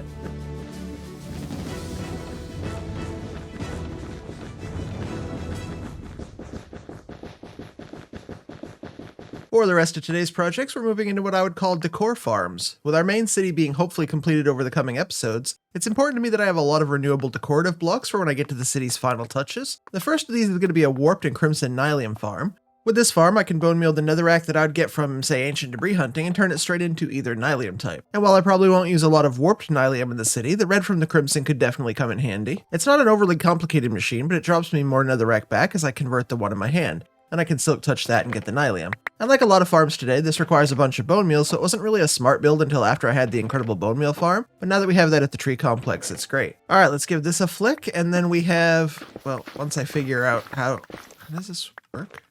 Wait, stop. Okay, okay. Yes, now we have a nylium converter. Staying with the theme of bone meal powered farms, I'm going to add a pale hanging moss farm here next to the hanging roots farm. And yeah, I'm aware we're starting to run out of space on the Mushroom Island, but I'm going to squeeze every ounce of room I can out of this thing. I'd rather build here because once this island is full, I plan to make a new perimeter for a bunch of future farms, and I don't want to do that yet, nor do I have time before 4,000 days. As it is, I'm already starting to count the days that I have left. I know I'm running low if I want everything done before 4,000. I still have one more fairly big farm to make at the end of today's video. Getting pale hanging moss is actually pretty simple. You're basically just applying bone meal to the hanging moss to create more, and then shearing the space below it. It's the same as a lot of these other small bone meal farms. And as with all the farms in today's video, any links and credits are always in the description so you can find these and build them for yourself, at least if you're on Java. I don't know how anything works on Bedrock, sorry. Okay, after adding bone meal and shears, when I turn this on, you'll see I'm just above the glass, right in this little space between the top moss and the glass to hit the lower moss. That's the spot, now we're off. The only item we can't get from the Pale Garden now is the Eye Blossom, both the open and closed version. You can't bone meal it directly to get more in either variant. Our only option is to come to the Pale Garden. Thankfully I have coordinates and screenshots now for a few of these, including the one that was close to spawn that I missed when we first went looking. I hear some creaking down below, and after clearing a few of these guys out, I can get to work.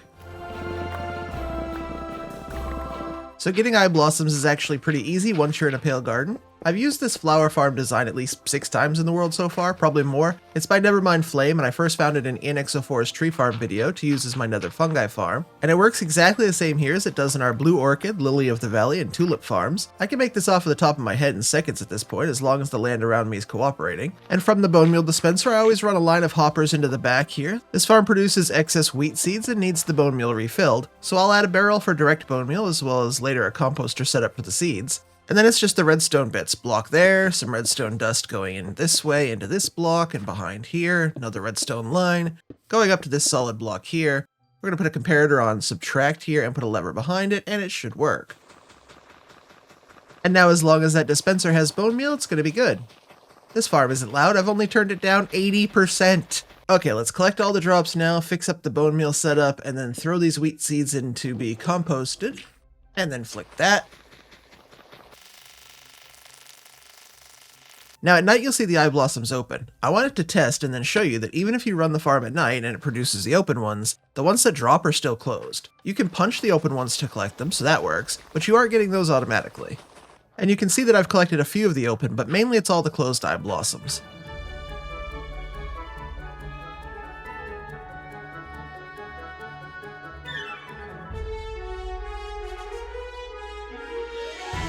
I learn a lot when I build farms by people who are smarter than me, and this grass farm by I Hate Falling Blocks is no exception. We're using the way that we are positioned on a bamboo raft that is in a minecart to give ourselves 5 blocks of reach in vanilla instead of 4. So yeah, it looks unnatural, but I promise this is pure vanilla mechanics here. No mods or changes, I'm reaching 5 blocks with the shears, and this increases the efficiency of the farm significantly. And by building this farm in a mushroom fields biome, flowers won't spawn, meaning it's fully grass at maximum efficiency. I actually designed one of my own short grass farms for this, but when I saw this one I changed my mind. Not only is this about 20 to 30% better rates with the raft trick, it's just way cooler.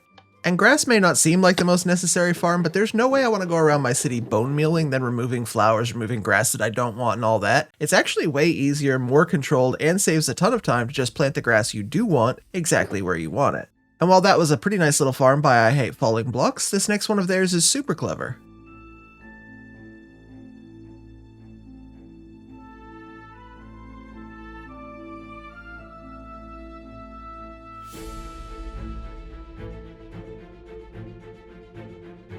What I really love about this farm is the entry and leaving methods, as both have been pretty well planned. To get into the farm, I enter this minecart and then leave it, and that puts me in the middle here. Optimizing for ferns means all these dispensers can then surround it, so finding a way to get into that middle bit required some smart thinking. And while I can get out with some neat flying, there's a better way. Dispenser, chest boat, leaf block, waterlog that lever here, and then if I flick that, remove that, break that, and break that, I can then drop down here and get into the farm, and then look straight up and get out of the farm.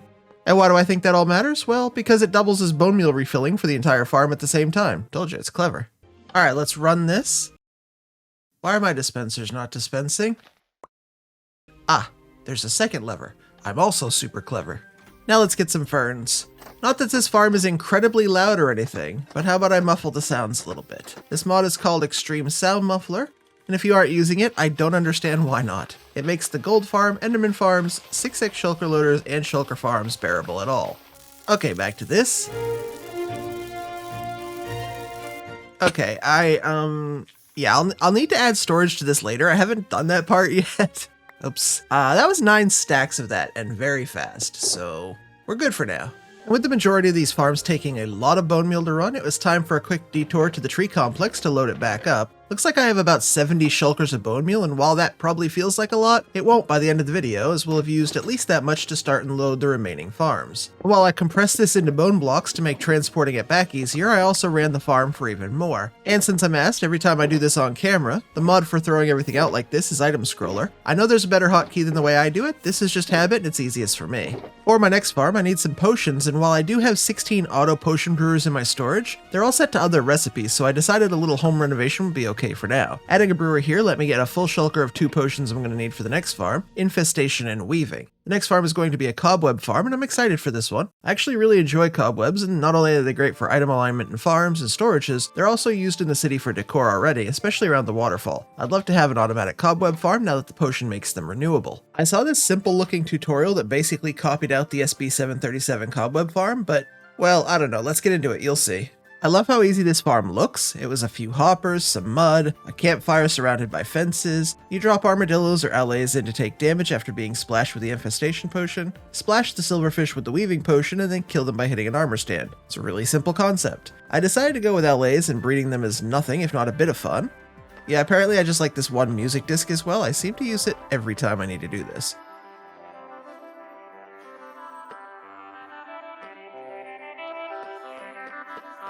I'm going to skip a bit of the farm here as it wasn't necessary to show you, but moving LAs is easy enough across the nether roof and then into this hole. The LAs are taking damage, the potions are ready, and I thought at least I should give this a little test. And from here I just don't know what went wrong. I was eventually able to get a few extra cobwebs from this, but the silverfish just escaped everywhere at all times. I was pretty sure I followed the tutorial exactly. This is my 120th farm in the world, not my first. I know how to do this. I worked on fixing it a few times, but honestly, no matter what I did, I couldn't make it work. Maybe I would have had to change how I handled LAs versus armadillos or something, and a few pixels of alignment that could have helped, but yeah, I just tore it down in frustration. I'm short on days to complete this video, and the last thing I needed was, oh, I don't know, 20 loose silverfish on my industrial island, the main place that I work in? After going back to the drawing board and testing several things in creative, I simply chose a different farm design. Even in creative, I couldn't make the other one work, even with armadillos and zombies.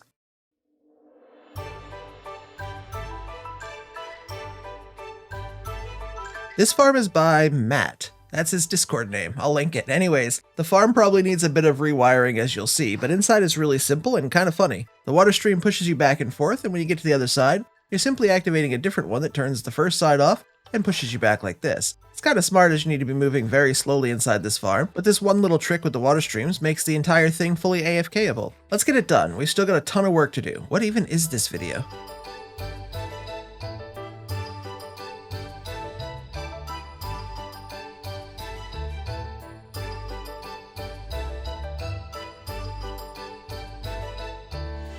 When I saw the way the LAs are aligned in here, I knew I either had to show you me doing this in survival, or some of you would think I cheesed this in with creative and spawn eggs or something, because it's a very strange way to do it, and it looks way harder than it is. I'm going to trap the LAs onto this chest, which has a slightly lower hitbox than the glass, and by pushing a stair in over the top of them, it basically pins them in place in a way that feels odd. LAs are well known for their ability to phase through blocks, escape tight situations, and they hate being suffocated or taking damage, so they freak out. Their AI is probably some of the worst in the game. I didn't believe this was going to be easy myself, so let me just show you. I made this little area to start the process, and once you get all the LAs holding an item and up here together, this part gets a lot simpler.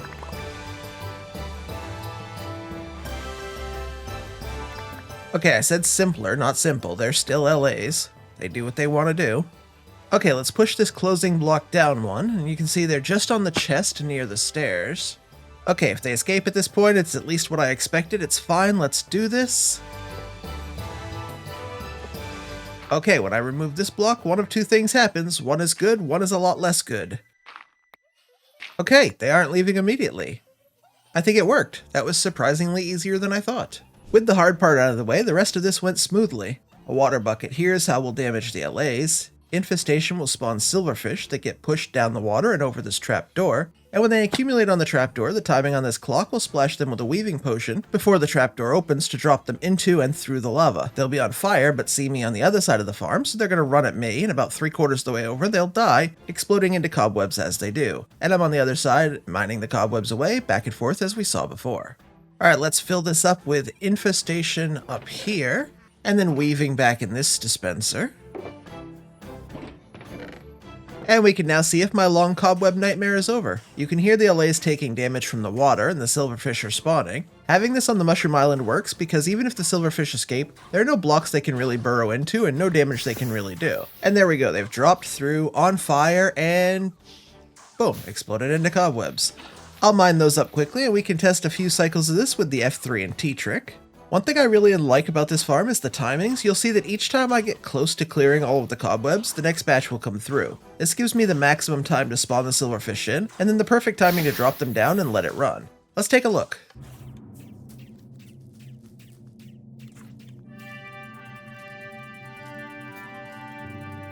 This farm may not be super fast or a million cobwebs per hour kind of thing, but it's really good and solid.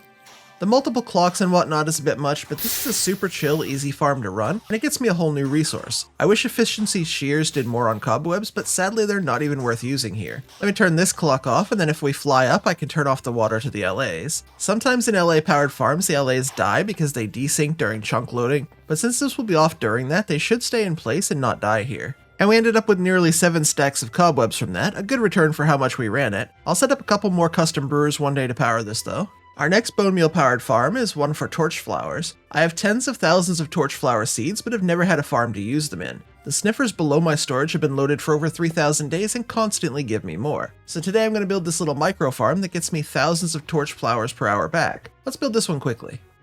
Now all I need is to go get some bone meal and the torch flower seeds. And this farm works a lot like a slow nano crop farm, but gives us a really cool looking decor block. This is definitely one of my favorite flowers, and I can see the red and yellow looking great in the city. Just like that, we have a shulker of those and we're ready to move on.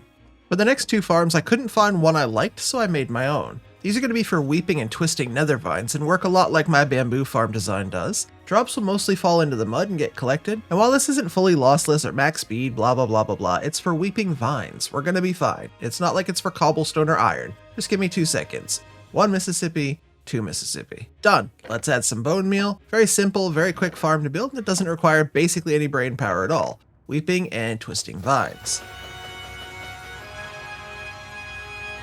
Okay, it's not like we're already 30 minutes into a Let's Play video, but let's keep going. I put the next farm over near our tiny villager breeder because we need a villager. This is a villager-powered pitcher plant farm. Basically, the villager does the planting for us and we get the flowers. That will cover both sniffer drops and give us even more plant variety for the city. I've skipped the rest of the build for this, but as you can see, it's about 20 blocks total. There's nothing to watch really. Once the villager is in, I give him some pitcher pods to get started, and he gives me fully grown pitcher plants back. He's fine, he likes it. He was bored. That guy's been in a boat on this island for over 2,500 days doing nothing. Trust me, this is way better. Next. This is where our sweet berries farm is going to go. Now I don't technically need this farm. I can use the nano crop farm to do this by simply removing the stairs out of the front of it. but I've never had a fox-powered berry farm, and it's automatic, and it doesn't require bone meal, so here we are.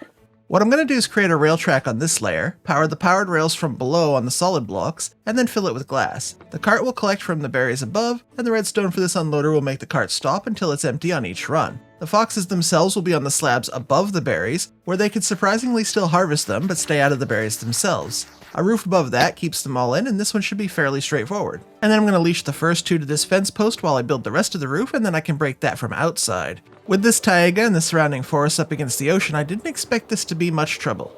You know when I say I didn't expect this to be much trouble, that it was much trouble, right?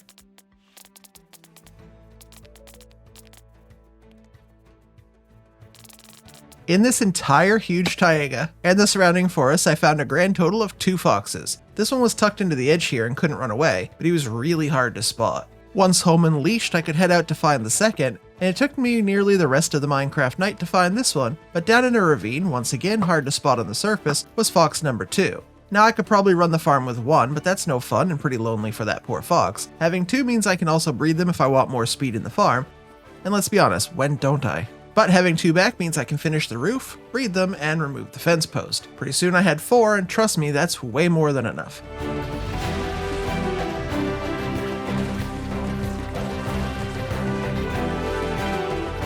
I'm going to leave the Lightmatica on for this farm as I think it shows the scale of what I was doing here much better than without. I know a lot of people think Lightmatica makes the game easier, and it definitely does in some ways, but it also lets us take on much bigger, more fun projects. You can also see the schematic for this particular farm is really small. The farm itself is super easy to build, but the work itself here was way more, removing plants from the ocean floor, flattening the ground out to a consistent Y level, replanting thousands of kelp all while underwater and constantly drowning is quite the task. So in this case, the work with and without the overlay wasn't that much different, as 95% of the farm was the work itself. And even after clearing all the kelp originally, I needed to gather more just to plant the first layer. But with most of the time consuming work done, it's time to build the farm itself.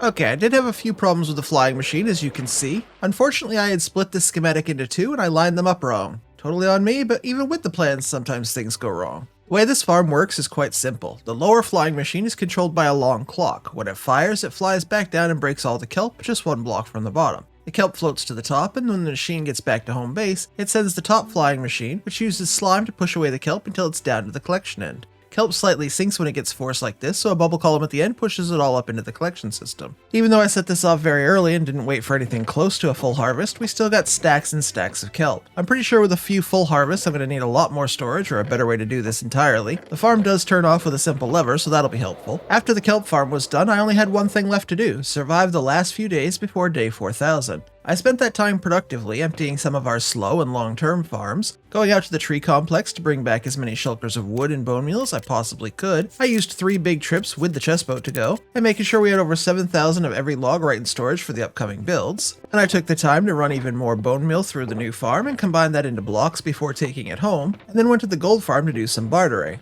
I had over 30 shulkers of ingots, so I took half to barter for now. And after saving out some ender pearls, that ran for a while for shulkers of blackstone, quartz, crying obsidian, and regular obsidian, and more. I also wanted to give thanks to you guys watching one more time before 4,000 days by catching up on the Dragon Egg project. I'm not sure exactly how many subscribers I'll have by the time this video comes out, but I'm certain it will be over 50,000 as we just hit that mark a couple of days ago. So here I am, 49,999 eggs into the world, and there we go. If you're one of my first 50,000 subscribers, your egg is now on the pile. I still had a couple of days, so I topped up on basalt, then converted a lot of concrete powder to concrete. Like, a lot of concrete powder to concrete. Then I ran the tunnel bore for about 8 more shulkers of cobbled deep slate and some other ores. I thought about these 256 piglins in the old bartering farm, but they're really just causing lag, and I know more than a few of you wanted me to see what happens when you hit them, so this is what happens. And then I finished removing their enclosure as well as the shulker loader that was here. I also dismantled the broken mass crafter so we have more room back at home base. And then with under a day left, I went back to the gold farm for extra levels, and I took one last opportunity to fly around my spawn city, taking in the views and giving my editor plenty of footage to work with for this point in the world's history.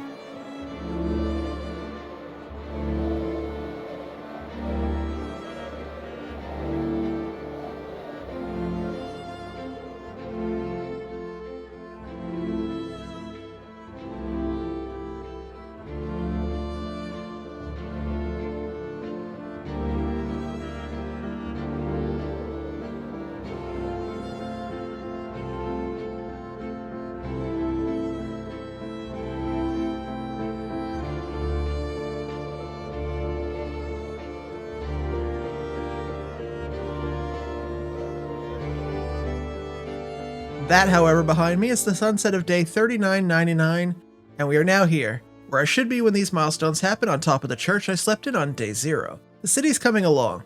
The farm progress is incredible, and I'm super happy with our progress again today. All of these decor farms will be valuable in the next 1,000 days, because my plan, and I'll say it right here, is to finish the city before the 5,000 day mark. Yeah, I have just 1,000 days left to finish the entire project. Okay, should I sleep? Because there it is, the last light of this 1,000 days, and the first of the new. In the past 1,000 days, I updated to 121.4, explored the Pale Garden and built an OP resin farm, built a ridiculous 600,000 per hour gunpowder farm, the entire military district of the city, amethyst, chorus farms, a new bartering sorter, the entire tree complex of 12 fast and unique farms, updated to 121.5 for all the new bushes, grasses, and more, and built farms for all of those. Then we built the guild district in one episode, and today we built 16 new farms, and that's not even everything. Over the next 1,000 days, I'm going to build an Omega super smelter, and then put every bit of focus I have into finishing the city in its entirety. That's the city builds, fields of wheat, large custom trees, all the roads, decor, and more, and all the finishing details and touches, plus a big surprise. As the world fades out, I'll say thanks for watching. Please remember to like, subscribe, and I'll see you soon for more hardcore Minecraft. Goodbye.